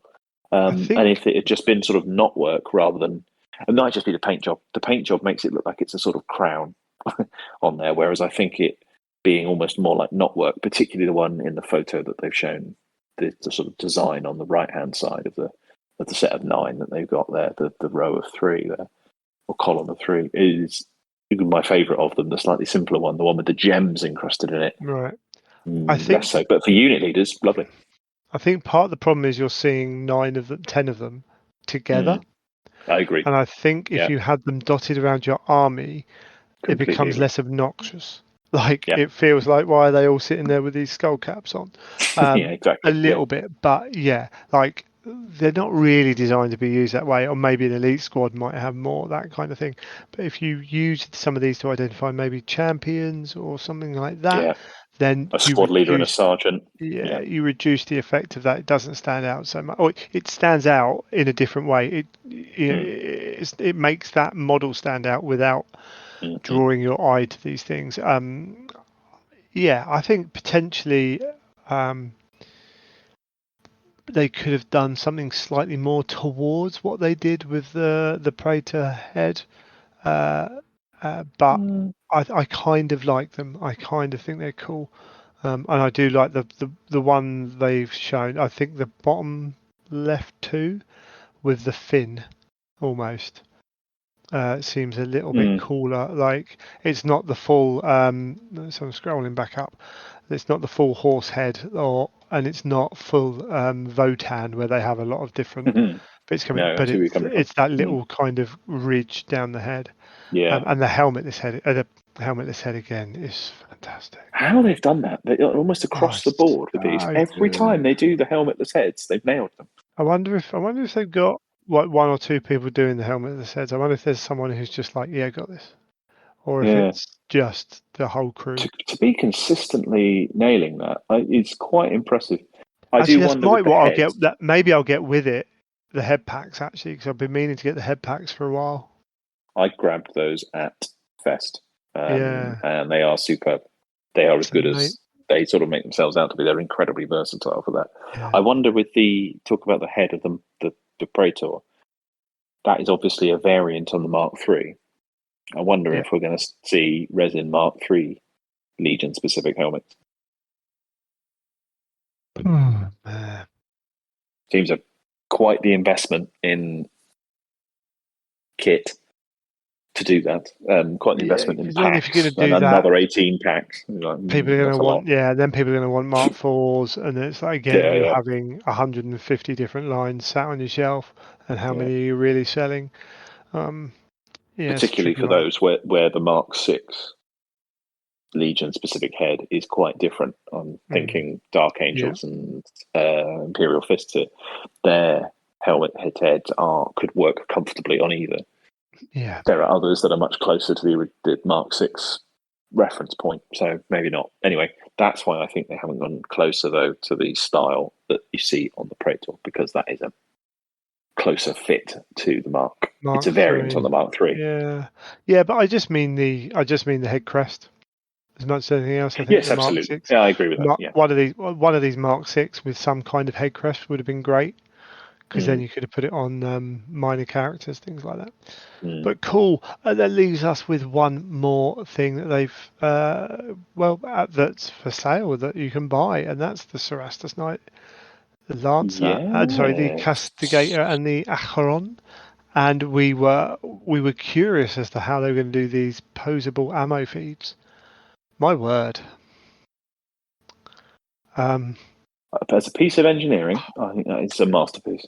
It looks like a pain in the rear to build. I don't think it's too bad per It's not se. that bad. It's not that bad. It's just repetitive. But you know what? It's just a chain link. I think once I've put it into pose, I'm just going to glue it into place anyway. Yeah. So it doesn't move, because having arms that move is a pain, because they can shift when you don't want them to and things like that. So I mean, it makes posing your model that much easier. So I'm all up for that. Don't get me wrong. Like, it's better than trying to heat up a thick piece of resin that needs to fit that in would be at the awful. exact angle. Like, it's phenomenal. On a side note, I think one of the big mech Japanese kind of companies that makes them the miniature mechs has got a version of this which is fully painted on sprue and flexible. Like, you literally Oh my just clip it God. off stunning. But yeah, GW have done something the way they've done this, I don't think anyone was really expecting. And you can No. just build it and then put it on the model and then pick your pose. And then, as you know, if you want to keep your arm flexible, fine, cool. If, like me, you're thinking actually it's just easier to once I've got the pose sorted, I'll then With the super thin cements that you can get, that's not a just problem pour it to in. lock it into place either. Yeah. Yeah, sorted, and away you go. But yeah, If for you the so chose. Yeah. comparing that to build, and because with plastic as well, bending plastic's actually harder than bending resin, because it's so easy to melt. Because it just it doesn't work quite the same way. It's a phenomenal way around of doing it. Yeah. We didn't get sent one of these, so I'm gonna have to go and buy one at some point. It's not gonna be for a while, but Did you want what a piece of do kit. you want one of each of these then? You Yes, keen? yes. Simple as yes. I've got the thing is, I've got a castigator in resin that's unbuilt. I haven't got an Acheron, but the castigator is part built or mainly built. But they just look fantastic. There are some very nice. If people haven't gone and had a look at them, they did as they often do, where they Warhammer community show where they've sent them to either people in the studio have painted examples, or they've sent them to people in the community. I think in this instance it was studio people or different department studios that have painted these. Highly worth a look, because they've done a lot of them and they are really good. From what I heard, they were a bit surprised by the amount that were done. Yeah, They and didn't expect it. the article gives that impression because there's a lot of them, and I would recommend it just for seeing these different variant schemes. There's some really interesting experiments in different color options, different approaches to doing knights. A fantastic one there by it was a sort of almost like a Bretonian version, which I thought looked amazing. It was sort of a French themed one. Yeah, House Briand by Jason. That was very nice. Indeed. I don't think we're going to talk about Golden Demon. Maybe at some point we have a discussion about Golden Demon. I haven't got into that yet. I haven't seen the announcement about that. Yeah. Basically, there's a lot of discussion. They've got more categories than they ever have. However, they've completely rearranged. So, like, I think basically things like Underworlds was so the amount of Underworlds warbands that were entered into Age of Sigmar unit as kind of my impression is that they've gone, well, there's so many of these Underworlds, it might as well have its own thing because it's dominating the Age of Sigmar unit. But then they've also gone in and changed various aspects of Age of Sigmar and things like that. So what you've got in 40k now is you've got 40k vehicle and large model is now one thing, and Heresy is its own category, just Heresy. So if you paint up a Spartan, can you enter into 40k large vehicle, large thing, or does it have to be entered into Heresy? Because if you've got Commander, like where can you put that? I mean, weirdly, so someone's saying if you could paint up 3 Bloodthirsters and put them in 40k large, Age of Sigmar large, and Heresy. Mm-hmm. The same model could be painted for all 3 of those. They haven't got guidelines out for it yet. They've released this information without having the guidelines there immediately. So there's a lot of confusion. A lot of people are like, "Oh, what am I painting? Like, am I painting 2 Golden Demon entries that I can't enter because they're both in the same thing?" Diorama and Jewel have become one category, which might be a bit of a shame because I think Diorama potentially loses out because it's less impactful than Jewel.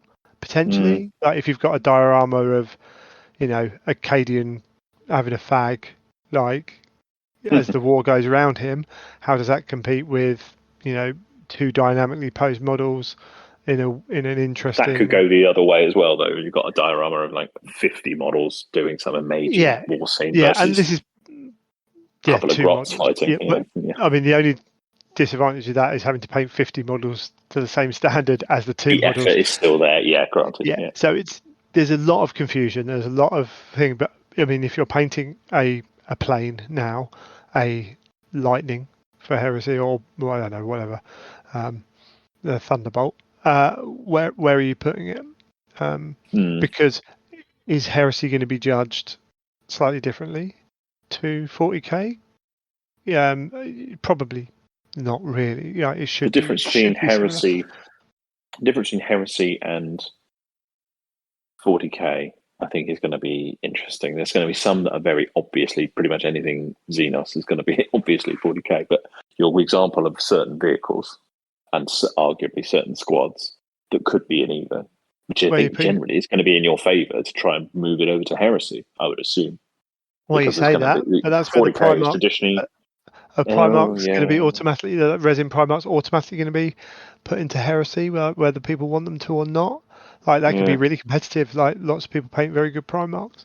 That's very true. This is the thing. I just think you're going to get more people entering 40k units and vehicles. Usually you do. Total Paint did a short video on this subject, and Andy Wardle was interesting actually because he was like, so technically, Blood Bowl is just Blood Bowl. It's not Blood Bowl team or anything like that. So are you, you can paint a team or a dude or a thing, and he was like, Blood Bowl should be separate because you're limited in what you can do with the basing on it. And I'm like, actually, I think if you know Blood Bowl now, you know that there's actually a lot of options. They've released all these different pictures with all kinds of things. But there are there are definitely aspects of the settings and stuff that do change what's because for Golden Demon you've got to fit the theme of 40k or Age of Sigmar or whatever you're in, whatever universe you're in, and whatever that model's from, whatever's that in as well. I almost think, I kind of understand what they've done. They need more categories. I think that's a good thing. I think they probably should have kept it system based, and you should have 40k vehicle, 40k large model, and like cool if Necromunda wants to join in that, or maybe you collect Necromunda gang, Blood Bowl team, like potentially, but then I don't know, they could be very different as well because the Necromunda gang can have vehicles in it. But technically that's all part of 40k, so it becomes a real in Heresy you can have a unit of 10 Mark III Marines up against a Primarch, up against a Great Demon, up against a Glaive. Unit of 5 Marines. I mean, small scale is going to be basically Legions Imperialis now. And Titanicus? No, yeah, but Titanicus is part of Legions Imperialis. So everything small scale is in Legions Imperialis. Fair so point. It has That's that its link own through it. Yeah. However, it's still Titans, Dreadnoughts, little dudes, planes. There's still a decent amount of difference there as well.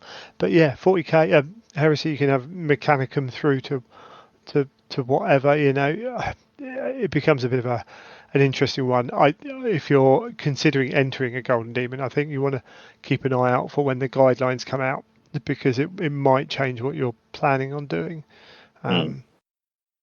Cult Paint did a pretty good little video on that. I haven't actually listened to that yet. I was meaning to. I need to go and catch up on that because that does sound quite good. They were going to cover that. Obviously, they know what they're talking about then.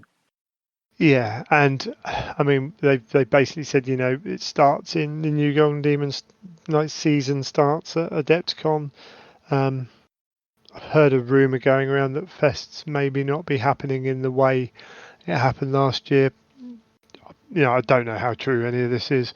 Don't know if Golden Demon's going to become more like it was where they did it at Warhammer World.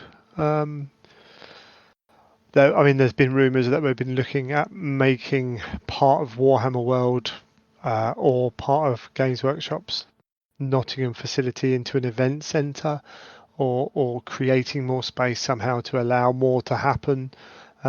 Various little things that are along the same lines but a little bit contradictory. So I wouldn't be surprised if something is trying to happen there, whether it ties in with Golden Demon and this year, and who knows. There's no information on that at all yet. No, we're way off, unfortunately. But yeah, who knows where that's going to go? I mean, that was quite the experiment, Warhammer Fest. It'd been interesting to see how. I mean, it's pleasing to see that Golden Demon continues to go from strength to strength, and I think Cult of Paint touched on this and a few others before. The Golden Demon ceremony in particular had a real sense of occasion to it, whereas it sounds like in past it had lost some of that. So to see it return to that, and I think the guys enjoyed that in the US as well. You enjoyed that in Adepticon, didn't you? Yeah, it was fun, but that's mainly because, to be honest, that was only because my friends were involved. Okay. I'm like, cool, I'll see the photos later kind of guy. In fact, we were talking about painting phase earlier, and Peachy was talking about Golden Demon because John had influence on improving the Golden Demon presentation. But they were talking about back in the games days when it used to be at the end of the day. I think Peter was like, no one could leave, and I'm like, well, no one who got a bus from Games Workshop could leave. Many of us left way before it was like, oh, do we sit around for an hour and a half to find out who's won Golden Demon? We don't know the guy. They don't show the model very well. No, we're going to be halfway back to home by then. Like, we're going to be hitting, we're going to be past Oxford, like approaching the M25. We're not much farther to go. So not everyone stayed around to watch those.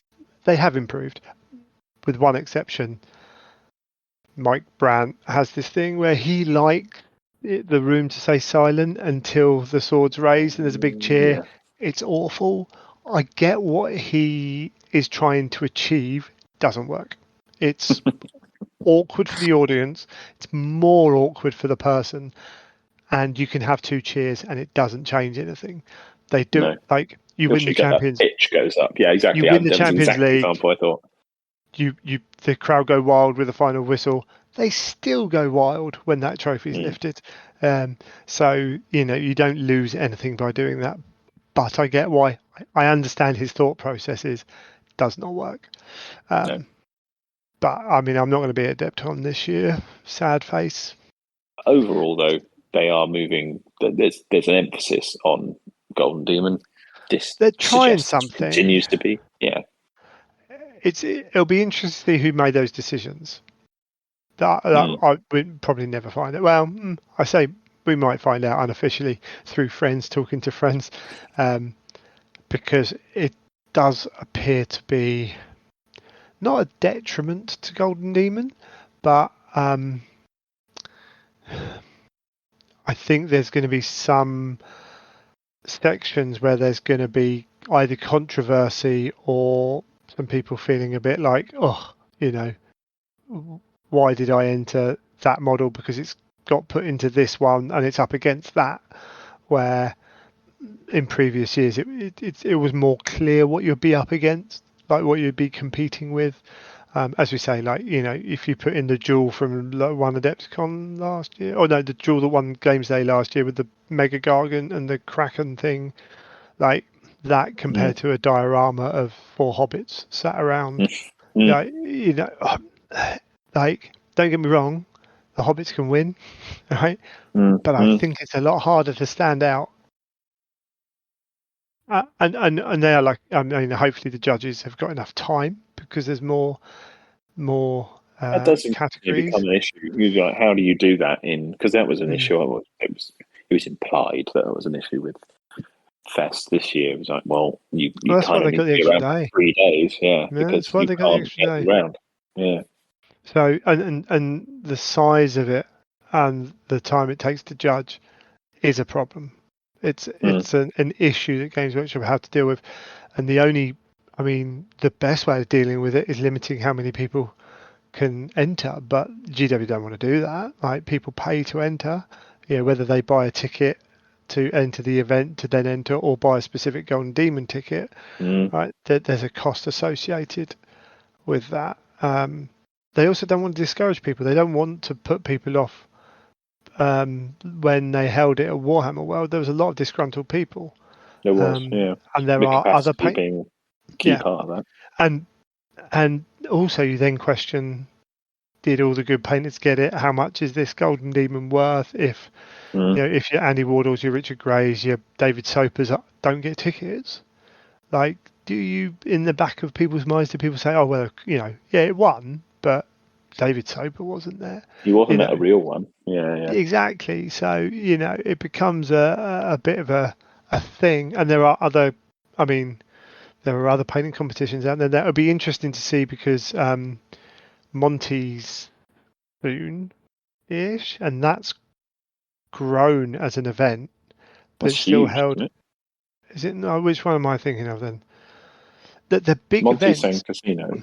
Yeah, but I don't think the venue's that big. I think it's grown over the last few years from what the guys were saying. I think it's Monty. I could be wrong. In that it's a big event, but it's quite a tight venue and surroundings for it. How big do you want to go with an event like that? Because at some point you reach critical mass of how do you get around and judge everything? And that is a problem. Yeah. Big even time. if it's the level of assessment and comparison. A comparative judging like that is very difficult. The only thing you could do at a certain level with numbers like that is to have qualifying events for but then you can't do that with America, because GW won't go over there that often, or if they do, then they're at LVO, Adepticon, and they hold multiple Golden Demons. Like, you then have to have a final where they're judged against each other. So they all have to be, those models have to be in the same place at the same time, because you can't try and judge them based on what you remember from 3 months ago. So interesting one. Very interesting to see how they develop that and events generally. This coming year, 24. I think that's going to be interesting to see what they do. I'm not sure it will necessarily be. It'll just be different, I think. Yeah, they're in a interesting place at the moment where they've got to make decisions, and I don't necessarily think there's an easy decision, or an obvious or an easy one to be made. And every decision will annoy someone. Yes, they always do. But even so, I think it will be an interesting one. But we'll see if we have a trip up somewhere to do something on a fest like event, or whether they change it up completely. We shall see what the coming months brings. I think that's covered all the news pretty thoroughly. I think so. We'll break there, shall we? Overly covered it. Let's do that.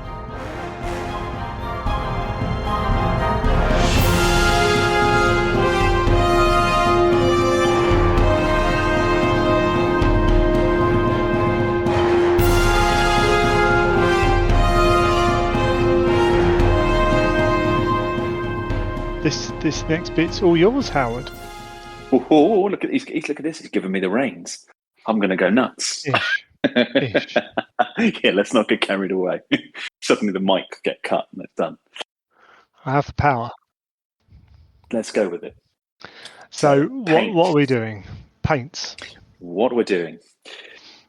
In the spirit of what we're thinking of talking about in general, of having different sections and having things that we can zoom in on, one of those I'm keen to do on, because a huge part of the hobby for me in general is the painting and the hobby side of things, more so perhaps than the gaming side, just through time and otherwise that I've got to do. Part of that, and it's a sort of side thing, is I'm quite a fan of all the different hobby products that are around, and got a bit of an addiction to picking up paints and trying out lots of new snazzy things, particularly in what I would consider to be quite a golden age we seem to be in at the moment, of people and companies experimenting with lots of different things. And the first of those that I wanted to talk about, which you very kindly said, actually, let's do that and have a little focus on this, particularly with a Heresy focus, was talking about some different paint ranges. And I reached out to the chaps who have produced the Two Thin Coats range at Transatlantis Games, along with Mr. Duncan Rhodes, who I know you've spoken to on a number of occasions, and said, what's your paint range like? And they've sent over very kindly a few bits and pieces for us to have for me to have a go with. And that's what I'm doing. And I wanted to talk about that and sort of talk generally about different paints, different ranges. I'm going to have a bit of a focus on that range in this discussion. I thought that would be quite useful, and about how that might translate into someone's Heresy-specific hobby projects. But I'd like to do that as a on and off type of discussion as well, where we look at perhaps other ranges as well, what their pros and cons are. I've got a few that I've experimented with, talk about what people recommend them for or otherwise, and what people might use them for. And that could be not just paints, that could be different tools and things that we'd like to do, because there's a lot of those I'd like to talk about in the future as well. And see, because I think it's surprising the number of people who go, oh my goodness, I didn't know that existed. I'd like to try that and give that a go. But this first one I wanted to talk about was paint specifically. Yeah, and we'll see how it goes. If you like listening to it, let us know. If you think it's boring, also let us know. There's a few people just don't listen to it. Just skip this section.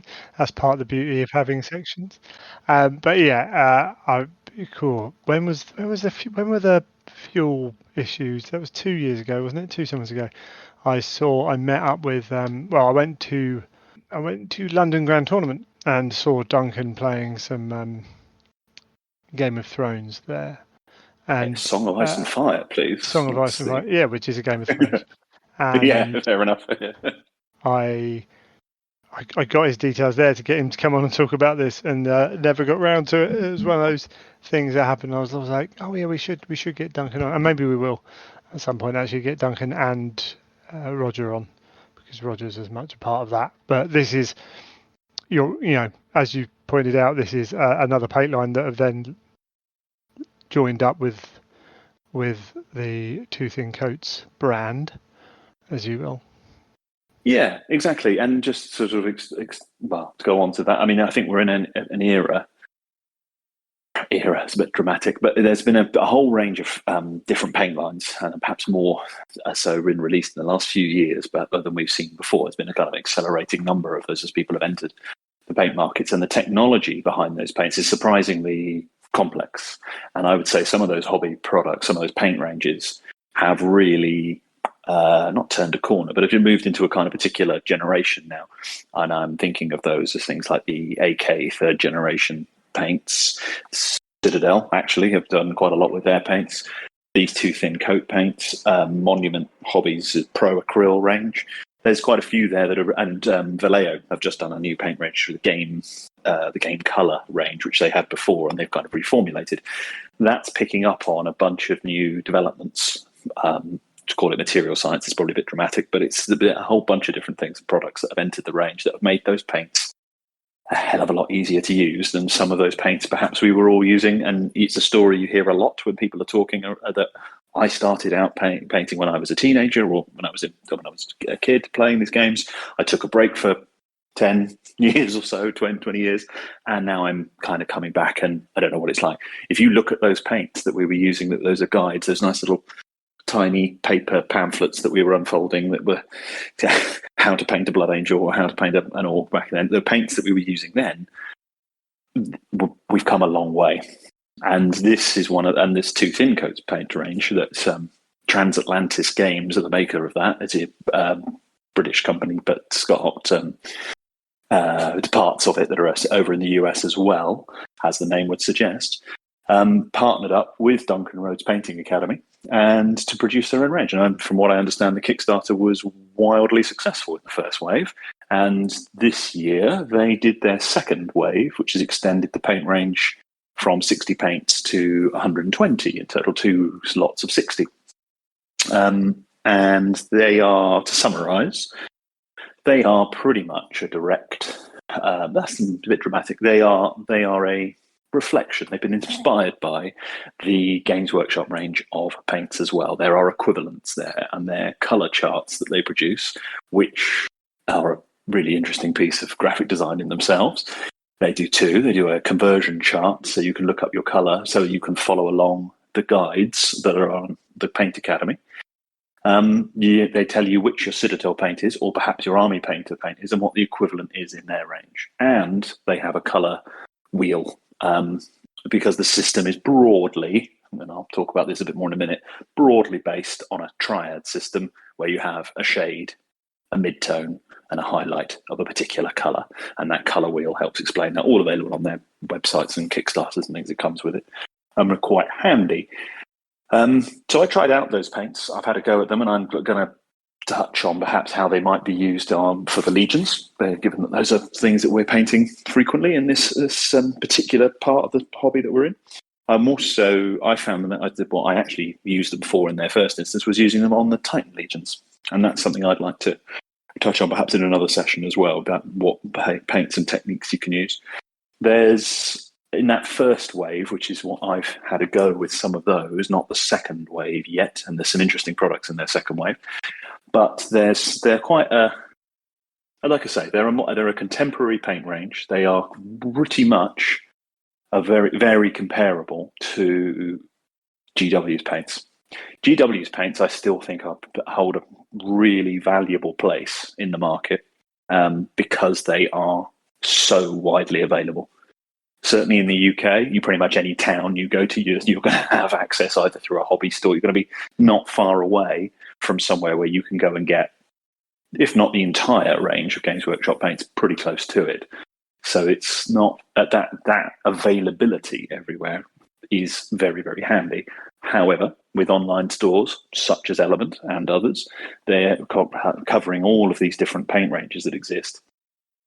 And then you can start tailoring to specific techniques that you want to experiment with, perhaps recipes that you see people doing online, or indeed just certain colours. Each paint range has a tendency, I think you hear lots of people say this, each paint range has its own strengths and weaknesses and perhaps favours certain colours or types of paint. Perhaps it's the metallics are particularly strong, perhaps it's the reds or the yellows that are particularly strong, etc.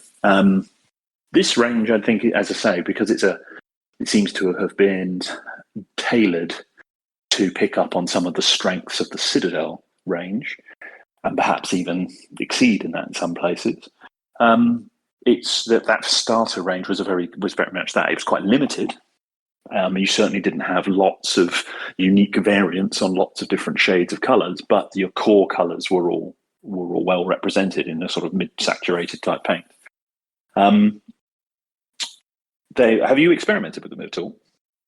Not at all. No, it's one of those things. I get worried that you can get into too many paints. As a guy who's not a painter, that it's too easy to end up with, oh yeah, I got this red from this paint, and that's fine. It is what it is. But for my level of I need a red, I can find that red that I need roughly in a single paint range, because it just doesn't bother me that much about, slightly different shades, or whether, unless a paint's really bad, unless it's pallid witch flesh, which annoyingly is exactly the paint I want a lot of the time, but is a terrible paint. What makes it terrible? It should have been in the what dry makes it range. terrible for you? Okay. So it's the consistency. It's the consistency of the paint that pisses you off. It's very dry. It's very chalky, and therefore to try and get a smooth. I mean, I was using it for edge highlighting at one point, and that was and it was a challenge. It was the perfect colour for it, and I've actually can't remember what I talked about it. I can't remember. It might have been on the painting phase, someone like that. It was pallid witch chalk, they referred to it. Yeah, with Louise on there. The problem is it's a great colour. Like it's so good because it's that certain off-white kind of, just got that little bit of warmth in it, and it works beautifully. But it's such a terrible paint. And yeah, maybe if I specifically wanted that, I'd go and find the best one. I did play. I've played around with some paints, things like Scale 75s. I'll tell you one thing: if I have to do a lot of work with a paint to make it usable on a brush, well, then I'm out, because I just want to pick up a paint and put it on my wet palette, put it on a model. So those are the things I value. And I think that's a key thing, isn't it? I mean, you think of how many paints ranges, sub-ranges, I suppose, that have come out from different manufacturers that have been specifically designed to make painting easier. Contrast being one of those that then spawned a whole bunch of follow-up paints that were a similar idea, that took a different approach to the way of doing it, rather than a traditional acrylic paint type approach where you just put something on that's opaque and cover up the layer that's gone on before it, and you build up, whether that be, you typically go from darker to lighter. Those kinds of paints, which were specifically designed to do what you're talking about, to say, how can we create a paint range that supports people who don't really enjoy painting but value having a reasonably painted army on the table? How do you make that faster? Well, you do that in reverse. You start with the light, and then you just put these filters, if you like, or you put these colours on over the top that build up a colour that way. It's a different technique. They've been wildly popular. They're both because they're usable for a whole bunch of different things as well, different techniques, but also just to be able to do exactly that. And obviously that's been taken even further with the a painting method that's been around for a long time, which was then given a catchy name recently of the slap chop paint range, which is potentially having a zenithal highlight and applying transparent paints over the top. There's lots of different techniques of that as well. That's a catchy name for that one recently. But I think you're not alone in that, are you? I mean, anything that makes a painting more enjoyable as a set of products, I think is going to be something that has got to be a good thing. Yeah, and it's about, you say it's very. No, go on. It's about identifying what makes it easier for you as well. Exactly, because there is an aspect of contrast where certain models I don't want to use contrast because I know I'm going to struggle Mm-hmm. once the contrast is down on a number of areas. I'm going to struggle to avoid touching those areas again Yep. with a different paint. And then if you're not quick enough with wiping that wet paint off, then hold on, I've got to go back over contrast, and it might have a brown over I a could red, and you're buggered basically. I could entirely see why there was the criticism around it in the early marketing, I suppose, of contrast paints, of people saying this is not a beginner's paint.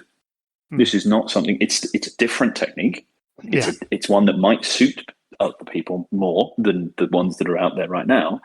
But to call it a beginner's technique or a no skill needed or a no brainer type technique, that's not true. Because as you say, and I could see people getting really frustrated with it. There are different ways to utilize that paint.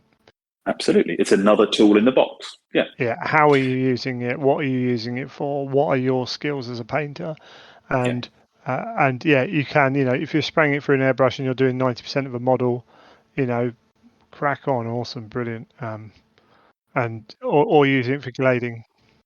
Yeah, you touched on it earlier as well, about you mentioned scale 75 and you said anything you have to do to a paint, it's kind of straight out from your perspective in the way of painting, regardless of other considerations. Scale 75 is a really interesting one because I heard a lot of people talking about that and promoting it. I tried it, and for me, it was a game changer. This was before I picked up my airbrush again. I found it to be fantastic. The super matte finish and the ability to do things with it while it was still wet and things. I painted some Titans with that initially, and I was blown away by it. I was like, this is totally different to what I'm used to working with. Yeah. However, it's not for everyone. I know other people who swear off them and are like, absolutely not. I hate them. I can't get them to work in the way that they've got. And when you start, if it's an area of interest to you in the hobby, the paint side of it, and you start watching videos about it, I talk about Cult of Paint a lot because I like the way they talk about that and really get into it as not a science, but as an art, following it in those ways and really thinking through what they're doing, what excites them, and almost thinking of it in those terms. Then you start getting really into it, and you start thinking about color theory and otherwise. My education and background is one of that sort of had a bit of a theme in that as well, so I'm bringing some of that across. But if it's something that interests you, having all of those things out there, all those different tools in the box is amazing. Or tools available to us, and now they're getting in these really unusual tools as well, things like the Rust-Oleum paints to do even really unusual techniques and otherwise. But some of it is about having a go, persevering with some of those things, or trying to experiment with new techniques and otherwise. And I think we're in quite a rich, there's a rich source of those. I mean, YouTube continues to be fantastic for that, but I mean, also same with the various Patreons that are around and people talking about things that way. You can pick up a load of stuff, be that a theme, and you say, actually, I want to paint Imperial Fists, or I want to paint red in a particular way. Then you can do a little bit of research on that. I mean, I'm looking at a new project at the moment about getting things, and I'm sort of agonizing over particular shades. Other people wouldn't give a monkeys. Who cares? I mean, there's jokes there about 50 Shades of Grey. That is exactly what I'm getting into. I'm looking at exactly what shade is going to be the right thing, because it will annoy me. I have spent so much time looking at grey paint, trying to work out what I want for my Space Wolves. And I almost feel that there's too many videos, things out there, because you would end up kind of just paralysis. And it becomes hard. And I've purchased. The big problem is people take photos of things, and people photograph models in very different ways. And some people like to edit them, and some people don't, and some people like to mix up their lightings. And then you're like, oh, I like that color, get that paint. And not only that, but it's how they mixed it, where they put it, or what they put it on, what they put around it, all those different things. And you're like, my color of paint is completely different than your color of paint. So I've got, I don't know how many different grays on my shelf of trying. I think I found the right one I'm going to practice with. But it is tricky. But anyway, army painting is a skill. very different. I mean, that's kind of what I'm thinking of in terms of this, rather than say showpiece or exhibition type painting or competition painting. Even you can take it that far, or people are just doing that. Say, I pick up the odd model, and otherwise, I think what I'm thinking of in terms here, and what I think we'll be talking about in this and if other sessions if we do that, would be more with a view to painting an army. And one of those considerations is then consistency, because particularly I'm aware of something that's affected my own methods of this, and it sounds like you've had something similar experience, is where you buy a paint, and is that paint still available when you then come on to do that again in the future? I mean, people talk about the pile of shame / opportunity or otherwise. I will have ideas for projects. I might start that project. I might then put it in a box and not touch it again for a few years. If that's a slightly niche paint range or otherwise, and that's no longer available, and then you start all over again, not only that, but with something you're trying to match, which maybe you don't need to match it because military things have a tendency to have lots of different shades in anyway, but it can be blooming annoying if you've not otherwise. It's tempting to say, well, stick with something like a widely available range that's going to stick around for a long time, like a GW range. Are they going to re-release it? Are they going to change it? I have 12 bottles of Calf Blue Forge World Clear paint for my knight army, which God knows how many knights that would be able to paint. But I'm going to be all right. The number of people I know who were sad to see the Games Workshop Glaze range go away. Yeah. They weren't buying it at the time, certainly not in enough quantity to make them want to keep that paint around for enough time, because you're talking much bigger numbers, obviously. But paints do disappear, or ranges are refreshed, or in fact whole companies might cease to exist, although I can't think of anything off the top of my head. But it is an interesting consideration. Manufacturer. Yes, and absolutely. Processes change. That's partly what happened with GW. Yes. Yeah. And there were opportunities and things to move that on, and they try and make equivalents. But I mean, I think most paint ranges are pretty good, unlike something where in the outside world, outside the hobby, where you might say, well, you kind of need to get all of that, whatever it is, flooring, cladding, whatever, roofing, something has to all be in the same batch. Otherwise, you are not going to color batch that again in the future. And I don't think we're quite that bad. And if you're buying paints from the same range in the same color a little bit down the line, it's unlikely. Although I say that, a friend of mine had a real issue with gold for his custodies because he was trying to get that a very particular shade of gold, and he felt that the manufacturer in question changed it around. Anyway, looking at natural variation as well over the course of production lines, and you can have say different batches can just be that little bit different every now and then, so it's something to be aware of. But anyway, so this is like our background, and just to give some context of what the thinking is and otherwise, and it's a topic that sort of, I mean, if you're interested in paint and painting, it becomes of interest. If you're not, it's going to be too much, and there's too much going on. And actually, you can simplify all of this. But if you do want a deep dive, there's certainly plenty out there to look at that. This range, as I said, because it's got this quite direct equivalency to the Games Workshop range, not all of it, but a portion of it, and perhaps the most frequently used colours.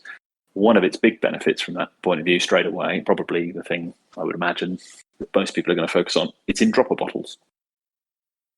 And you think there are people who prefer, and I'd say you generally hear there's more people who have a preference for dropper bottles over those who have a preference for the flip top lids, because they're very useful a dropper bottle is very useful in an airbrush, or for an airbrush use. It's also very useful on something like a wet palette. That said, there are cases for the flip top lid, being able to just take paint straight from it, not having to have something else to put the paint on, can be able to control it, etc. Fine, whichever is your preference. But there are plenty of people who have been buying, you see them online, buying Games Workshop paints, but then transferring them into dropper bottles. That is a hell of a task and a painful one. Don't have to do that with this range. So if there were colours in particular that you wanted from the Games Workshop range and wanted them in a dropper bottle, this is not a bad option. And certainly in terms of its consistency and usability, I would say it's at least as good and often surpasses that in terms of consistency, coverage, and stuff, because it is a very contemporary paint range that's using all of that. I think it's got particularly strong metallics. They are highly praised. Vallejo's metal color range, I should say, is normally the go-to and highly ranged, as are Scale 75's metallics, actually. But these are particularly strong and the reason for that is the coverage is very good and the pigment in it seems to be particularly fine. So you don't get that when you get some of the metallic paints where perhaps the pigment or the metallic component isn't necessarily ground down particularly to the nth degree. It can end up looking almost glittery rather than a smooth metallic surface. These, along with some of the others, do achieve that really quite well. There was quite a limited range of metallics in their first outing, but they've expanded that from 6 up to 12. And so those are particularly strong. Those are worth checking out kind of on their own. The rest of the range is, it's got a sort of satin tending towards a matte finish. It's certainly not the ultra matte finish that you tend to get with some of these things like the scale ranges or otherwise. It's more of that satin range, which I think is generally a preference of people doing miniature wargaming painting, and particularly those with some of that sort of brighter sci-fi setting that we see with the legions and otherwise. The first range probably covers, I would say, about 60 to 80% of the legions that you might want to tackle straight away. And then the expanded range just gives you a few extra options. The place where they suffer or struggle, they haven't really got anything in the range yet that is on that transparent range. These sort of things like Tamiya are very well known for. Contrast arguably is a translucent type paint. Tamiya, with the candy colours that they do, is the kind of starting point for there. I know some of the Forge World schemes early on, including some of the masterclass books, mentioned those paints as ways of achieving some of these things, which have subsequently been replaced with transparent ranges and the perhaps arguably easier to use contrast paints. That's something that Two Thin Coats, I think, hasn't kind of got into yet.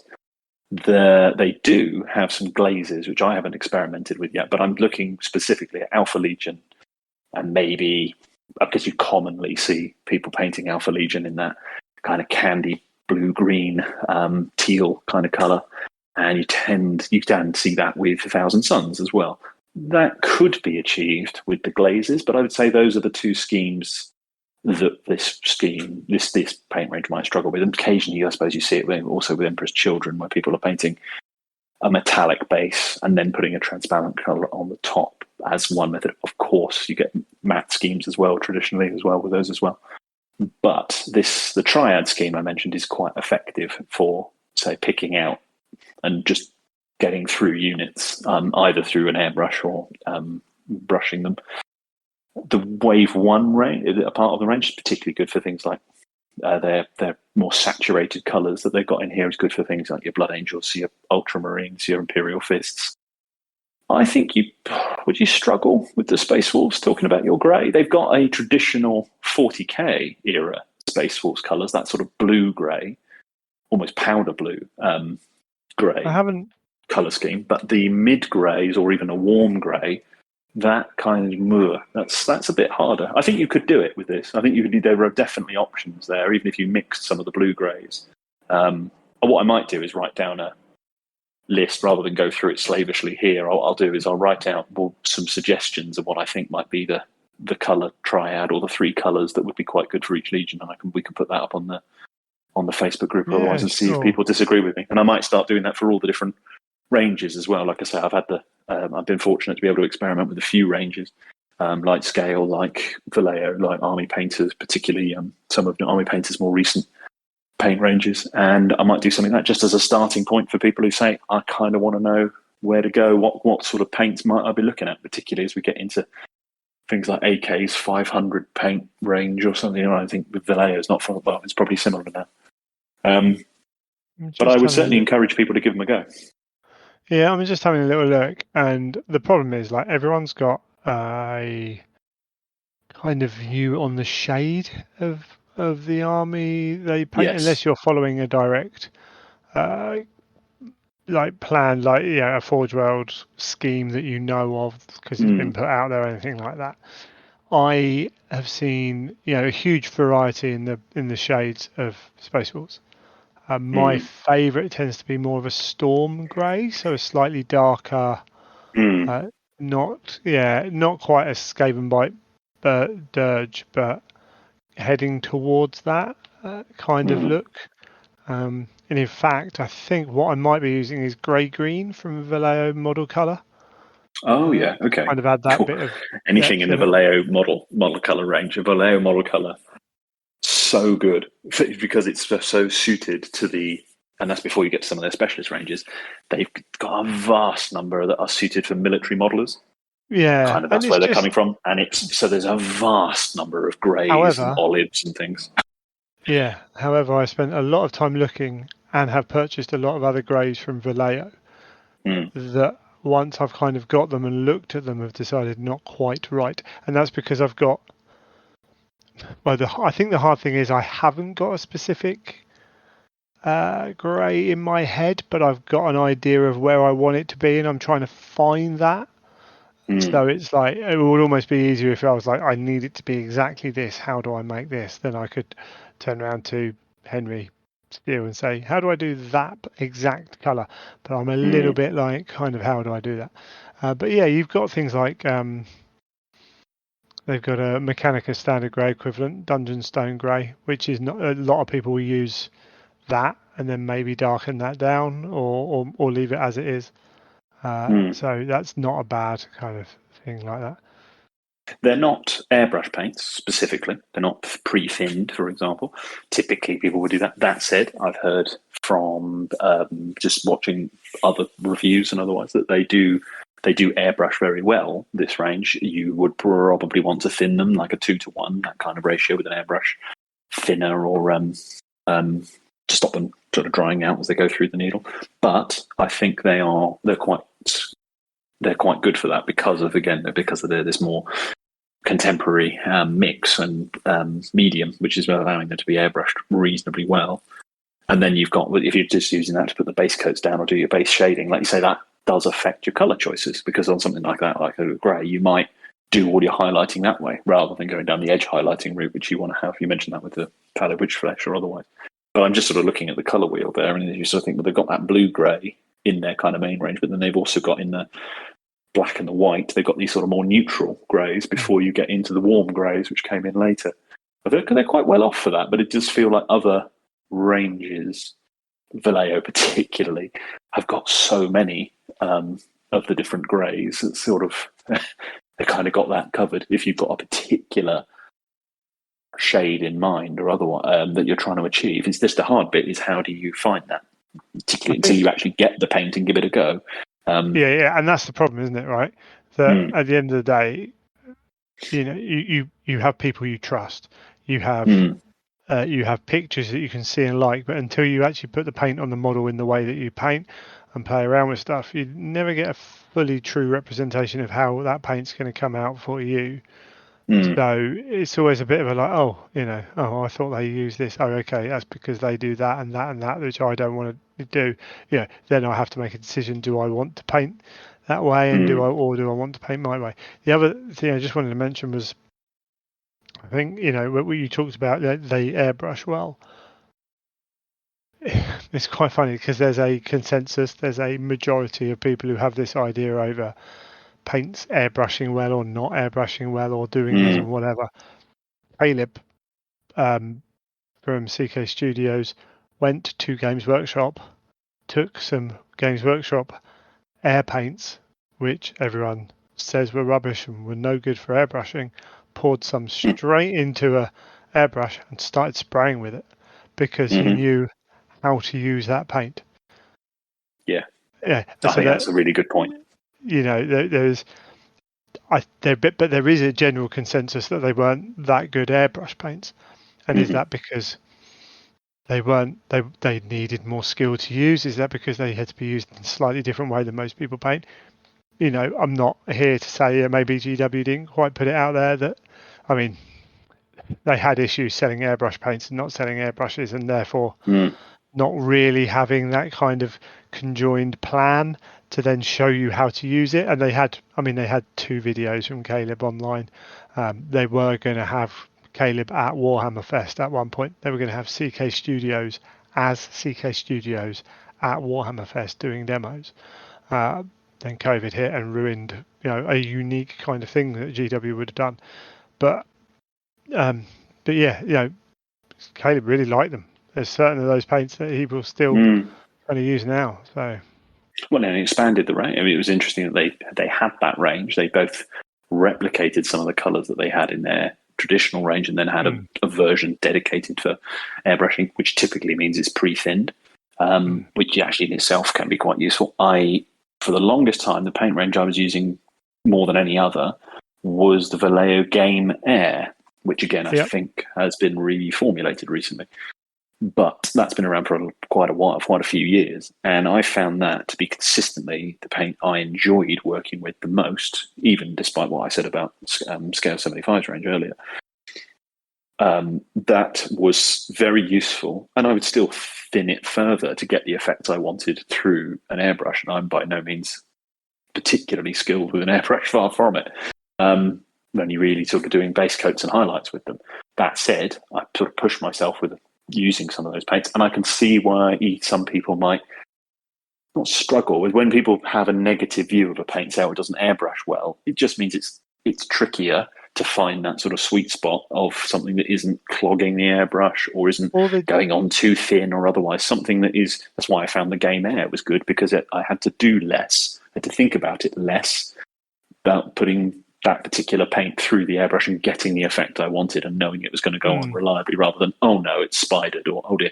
And the more experienced you are, of course, you're going to be this is it, right? capable of that. Like some paints might be more forgiving to use in that respect, but it also comes down to how you airbrush, because someone will use 18 psi, someone will use 28 psi. Again, I know that depends on what paints you're using, but also people prepare their paints in different ways as well, and people will want their paint to come out of their airbrush in different ways because that's the way they like to paint. So, you can get value from someone reviewing a paint online, but you just have to bear in mind how you go about things, how you do things that might be different from the way they do it. And that's why it's probably good in a way.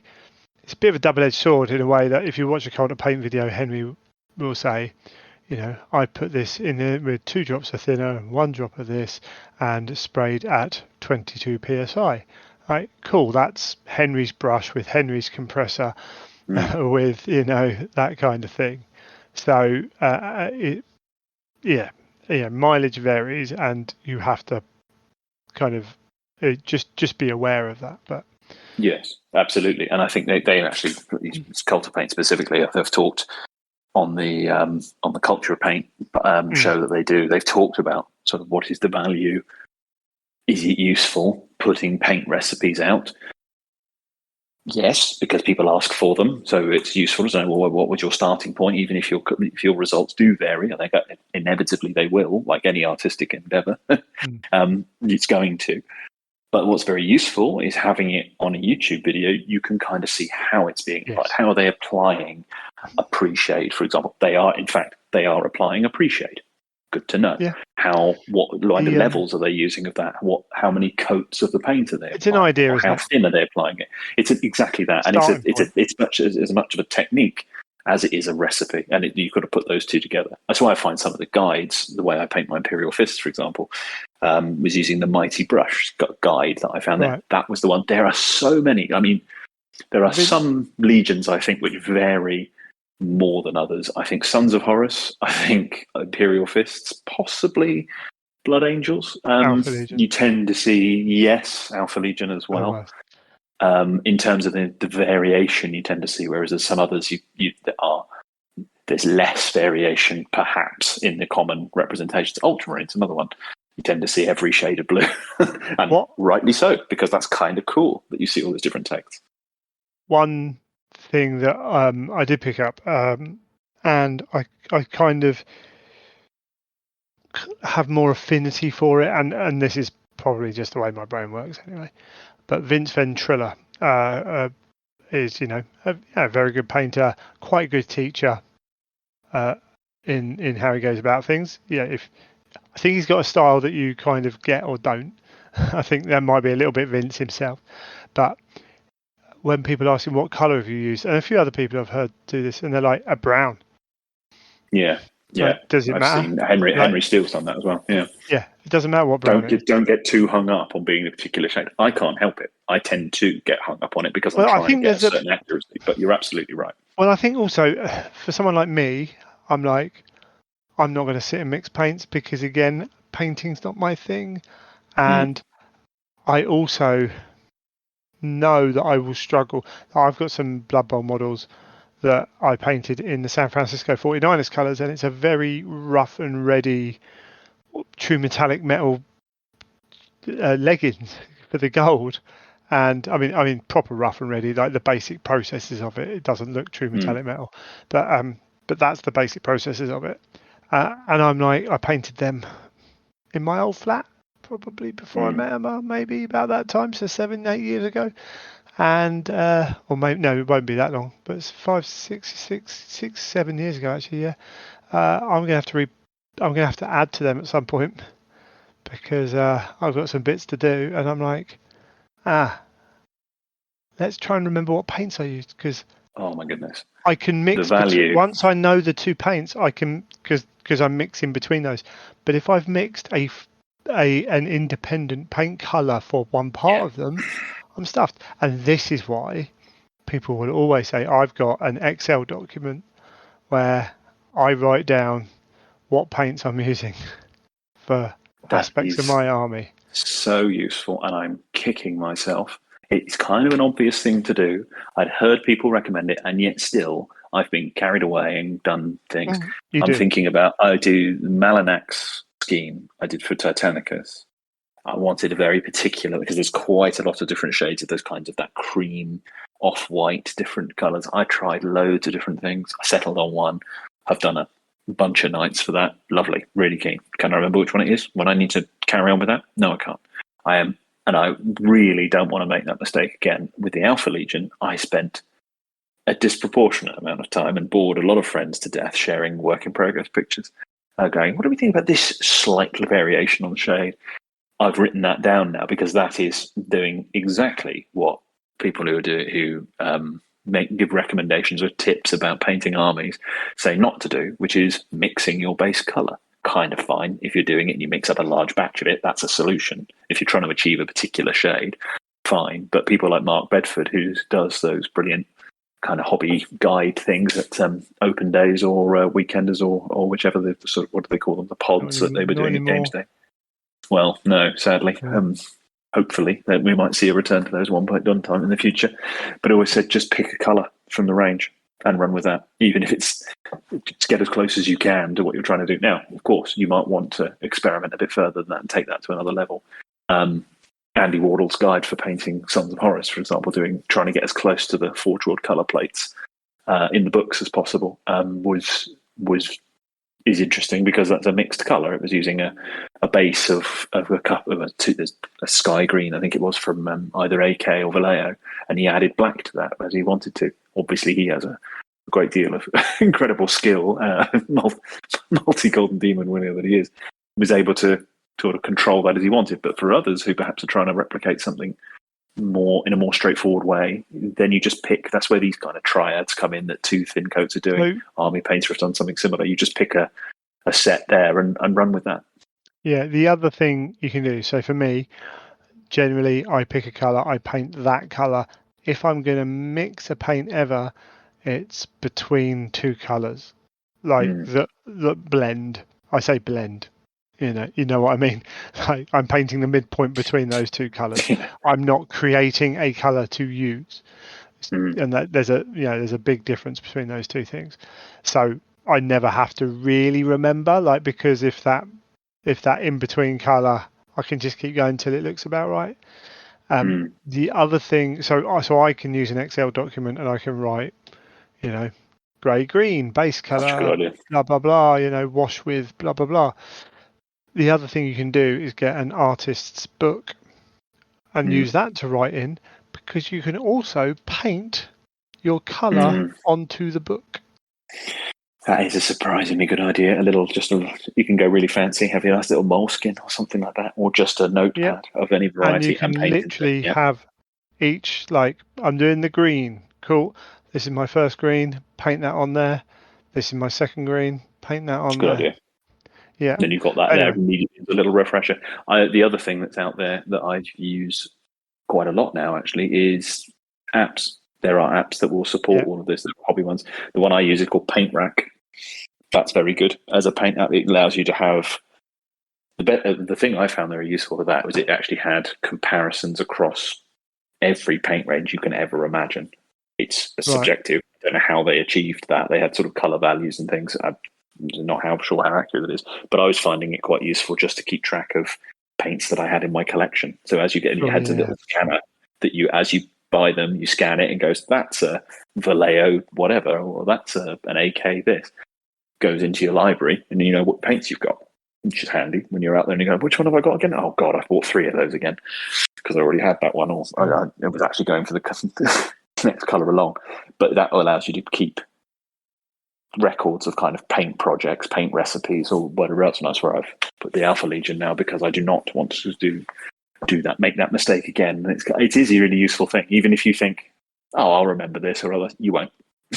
It is incredibly useful. I really like that idea, though, of having a little book or something like that where you're actually painting directly to it. Yeah, and you're right. That all depends on whether you want every model to be the same or not. And I know we've got a friend who buys on eBay different things and then kind of brings them together. Absolutely, it's perfect. Again, like if you're dealing with, if squads look roughly the same, units to unit, there can be differences. Absolutely. The only thing is, we are playing a game, and sometimes that realism of having different shades sometimes can look wrong to people. But if you like it, it doesn't matter. But, even though you'll often see people when they're talking about that will bring out an example from a real world military unit and go, yeah, they got their uniforms at this time. They got their uniforms at this time. The colour difference is dramatic, and they would they would serve next to each other. Yeah, however, they happen to have a good. Yeah, they were from one factory. They were from another factory. Exactly. But they have ever so slightly different this system's that much older. This colour. However, you're not dealing with a bright yellow set of armour. And equally, you're not doing it. This is an artistic endeavour, isn't it? And you're trying to get across an idea as much as you are something else. The problem is I get that. Yeah, if you have the uniformity, you can get away with a lot more. If you lose that uniformity, it's got to be pretty bang on, because you're already fighting a little bit of that brain going, that's not quite the same. If you do it right, it could be amazing. Could be a really cool thing. Yeah. It's a lot easier just to manage to get them all the same colour. Well, we were talking the other day, weren't we, about rebasing. Yeah. You were talking about bringing together. It's amazing what basing can do to bring together something. I mean, you talk about someone doing a Shattered Legions force, or even just having a number of different collections that they may at some point want to use certain units together in different combinations. If you've got you were talking about a Custodes force with your Space Wolves and your Sisters, etc. Tie the basing together. Looks great. It's almost easier to have completely different colours than it is to have nearly the same colour. Because if like you try yellow to together, match it in mist. Cool. Yeah, and so that you can get that. So it has got to be, and again, mileage will vary for different people and stuff like that. But yeah, it's an interesting one for sure. I'm aware that we've chatted for a little bit of time here. We haven't actually covered the Two Thin Coats range that much.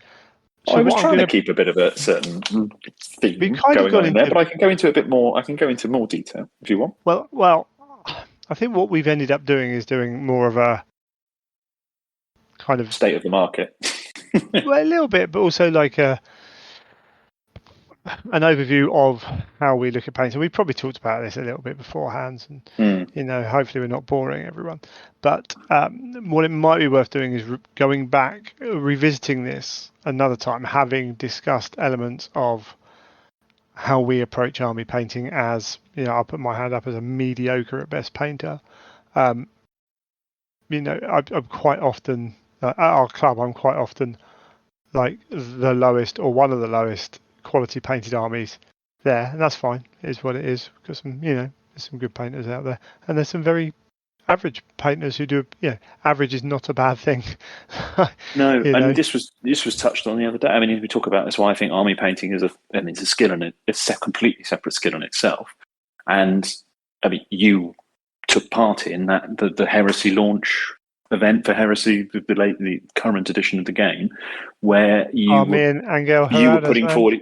Well, exactly. This is what I mean. You had people who were professional painters in the truest sense of the word. They were being paid to do box art work.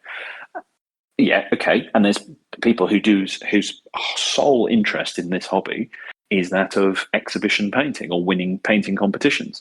Neil Hollis, as one immediate example. There's plenty of people whose primary role is that, and an interest is that. That's fine. There's a much larger proportion of people who that is not their interest, and it is otherwise. And to think that, well, you're doing it wrong, and otherwise it's completely wrong. And you hear people talk about this quite a lot, so I won't go into it in any detail, but it's quite refreshing to see that there are techniques and people out there who are doing the best of what they can with the time available, with the particular skill that they've developed at that point, and they're just going to have a go at it. And it's amazing what you can do. And I don't think there's absolutely not to say there's nothing wrong with it. It even sounds patronising. Kind of course there isn't. You have fun with it. Yeah. So my first big Warhammer event was the South Coast Crown tournament, the first one, which would have been about 15 years ago now. And I sat at home I was living at home with my parents at the time, and I was sitting at the coffee table, usually on the floor, painting under yellow lights, trying to paint my Chaos Marauders with Games Workshop paints only, purple, then trying to highlight purple with Games Workshop paints, challenges. Turned up at that event. I think it might have been the first one, might have been one, it would have been the same army anyway. And sitting near my army, and someone walked past and went, "Oh, this army looks all right." And then you get a bit closer, and it's not that well painted. And I'm like, "That's fine, mate. I'm taking that." You stood up, and it looked good enough for you to lean closer and look at it. I'm like, job done, mate. Yeah. And I do fear sometimes that people listen to Heresy podcasts, Heresy YouTube, see online reviews of events. The level of painting was so good. Titanicus is the same. I was about to say much better. It's the good thing about Heresy. You never see a bad Titan painted. Completely. And I'm like, I've seen plenty of average Heresy armies. Overall, the level is good and better than tournament 40k, because tournament 40k has a lot of people who care even less about their painting. They're painting to get to a tournament, and that is their goal. I think if you go to tournament Age of Sigmar, it might have changed a little bit, but certainly back in the day, pretty high standard, and still see people shocked that it was at that high standard. But that was because of the nature of the way they wrote their packs, and they basically demanded a base level that was very achievable but was decent, and therefore that raised the base level, which raised the average level, and they also then encouraged the top level as well, whereas a lot of other tournaments didn't. But I think Heresy has a higher proportion of top level paint jobs than a lot of other game systems. But that doesn't mean that there are lots of very okay armies put out on the table. And okay is a positive word. Yes, exactly. Okay is not the damning with faint praise at all. Yeah, as Mark Commode would say, it was satisfactory. Satisfactory seen as a negative terminology. It's not. Satisfactory means it's satisfied. Cool. Yes. It's also equally another way of that is it satisfying? Has it satisfied you? Yes, it has. Job done. Yeah. I completely agree. And you sort of think, well, people are invested in this for reasons that you become invested in it because you've read about it. You're putting your own spin on something you're putting. You're like, I want it to look this way because these are my things. And you do your best to do that. If you're achieving that in any way, job done. More than job done. Take satisfaction in that. A lot of this kind of pressure and whatever is meant well. Like, there's not bad intentions with the people. It's encouragement. It's inspiration. Yeah. However, if you are not a great painter, if you are a slow painter, if you don't enjoy painting, sometimes you can see that as a real turn off, as a real, well, I'm never going to achieve that, so what's the point? Painted armies look better than unpainted armies. Period. Yes. Another saying, don't let perfection be the enemy of completed. Oh yes, exactly. Finished, not perfect. Finished, being a key. Finished, not and perfect. What is finished? Nothing's ever finished. It's just at that particular point as well. Just get it to a particular point to do something. You can take it further if you so choose. But I thought that was a really interesting point. You were on one of Vince's courses, and he said this ogre, I'm using an example, has been painted over 50 times or something, and you wouldn't know. It hadn't lost all the details. I mean, it was like an insane number because he was using thin airbrushing. You can paint over stuff. You don't even need to strip things if you so. Yeah, see stripping models that have got one ultra thin level of paint over them. I'm like, why bother? Because stripping's an absolute pain in the rear, in my opinion. Oh, I'm totally guilty of that. I've done that in the past. I've stripped models and been at risk in one case doing that and affecting the resin in the coating, making it start to go all soft and rubbery. And like, why the hell did I do that? Why did I go on it? And these are lessons you kind of pick up along the way. You're going to have disasters or otherwise as you go. But there is a lot out there to experiment with.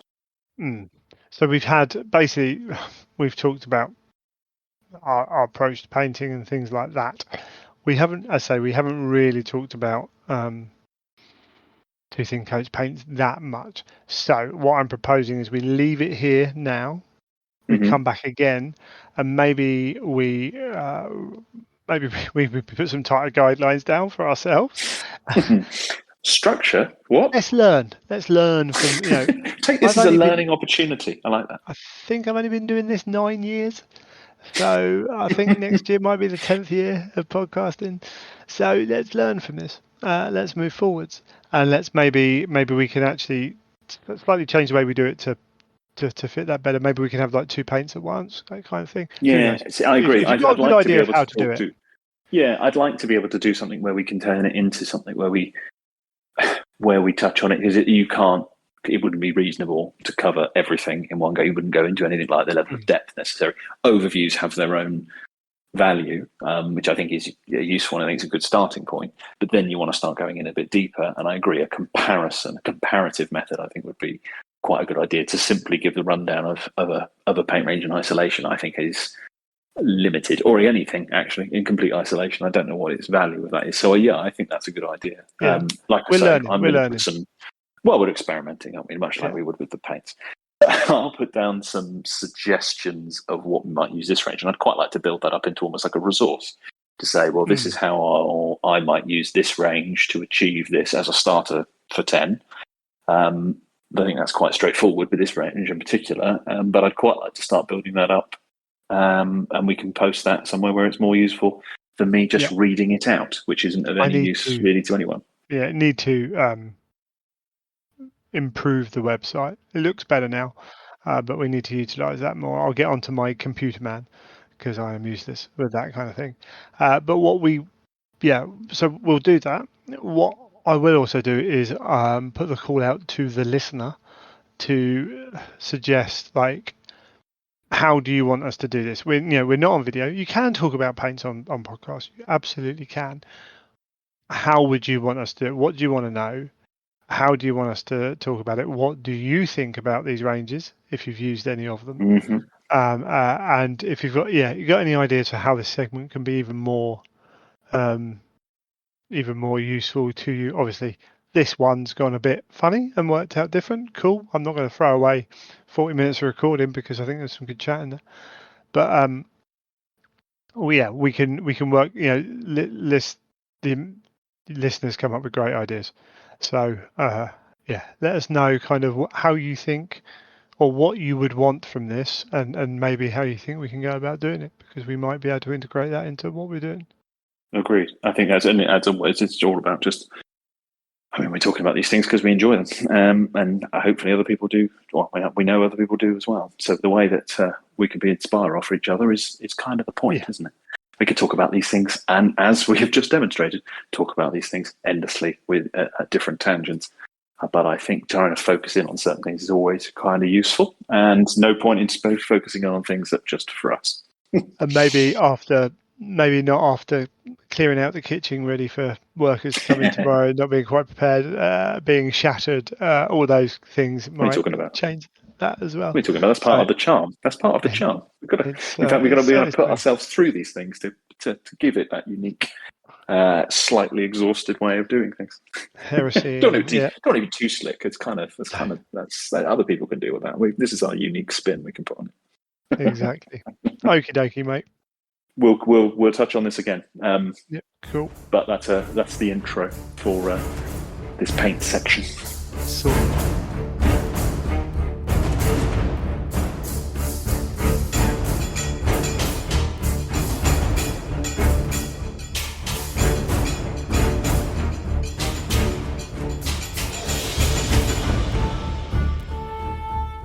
Well, thank you for listening to another episode of The Imperial Truth.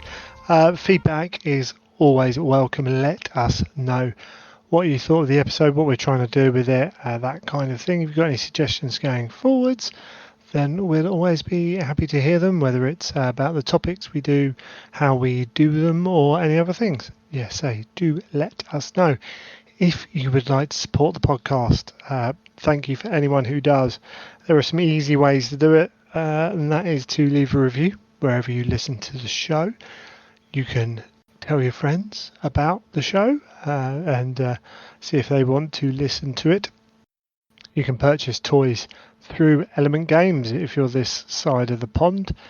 And not finally, because there's also merch as well. There's a link in the show notes to the Teespring, I think it is, store where you can buy t-shirts, things like that, and stickers and some other little bits and pieces. And we also have a Patreon, which we very much keep as a tip jar. We don't do any extra content. Nothing's locked behind a paywall at any point, anything like that. So any of those, absolutely thank you to anyone who's done anything. It is truly appreciated.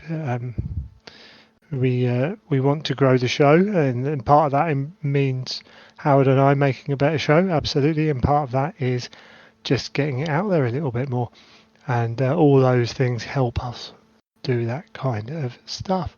So, as I say, thank you for anyone who's ever done that in any way, shape or form, or even considered it. Absolutely brilliant. Moving forwards, we're hoping to have a little bonus show where we're going to try and record this week and have a little bonus show out for you around the middle of the month. We're not going to go into any more about that. Hopefully it will come out and will all be explained. And then we'll be back as normal. And that bonus show, I say bonus show, it's a catch-up show from where we missed someone. I was in hospital, so still trying to make sure we get out the equivalent of one show a month, at least. And maybe some more, you never know. But we definitely want to give you kind of what I promised you. And I know not necessarily needed to do it, but it's something I want to do. And it's good for us, I think, as a whole, to try and maintain that. So, yeah, beyond that, we're sitting here looking forward to what Games Workshop are throwing us coming up soon that we know is coming out, Legions Imperialis, that kind of stuff.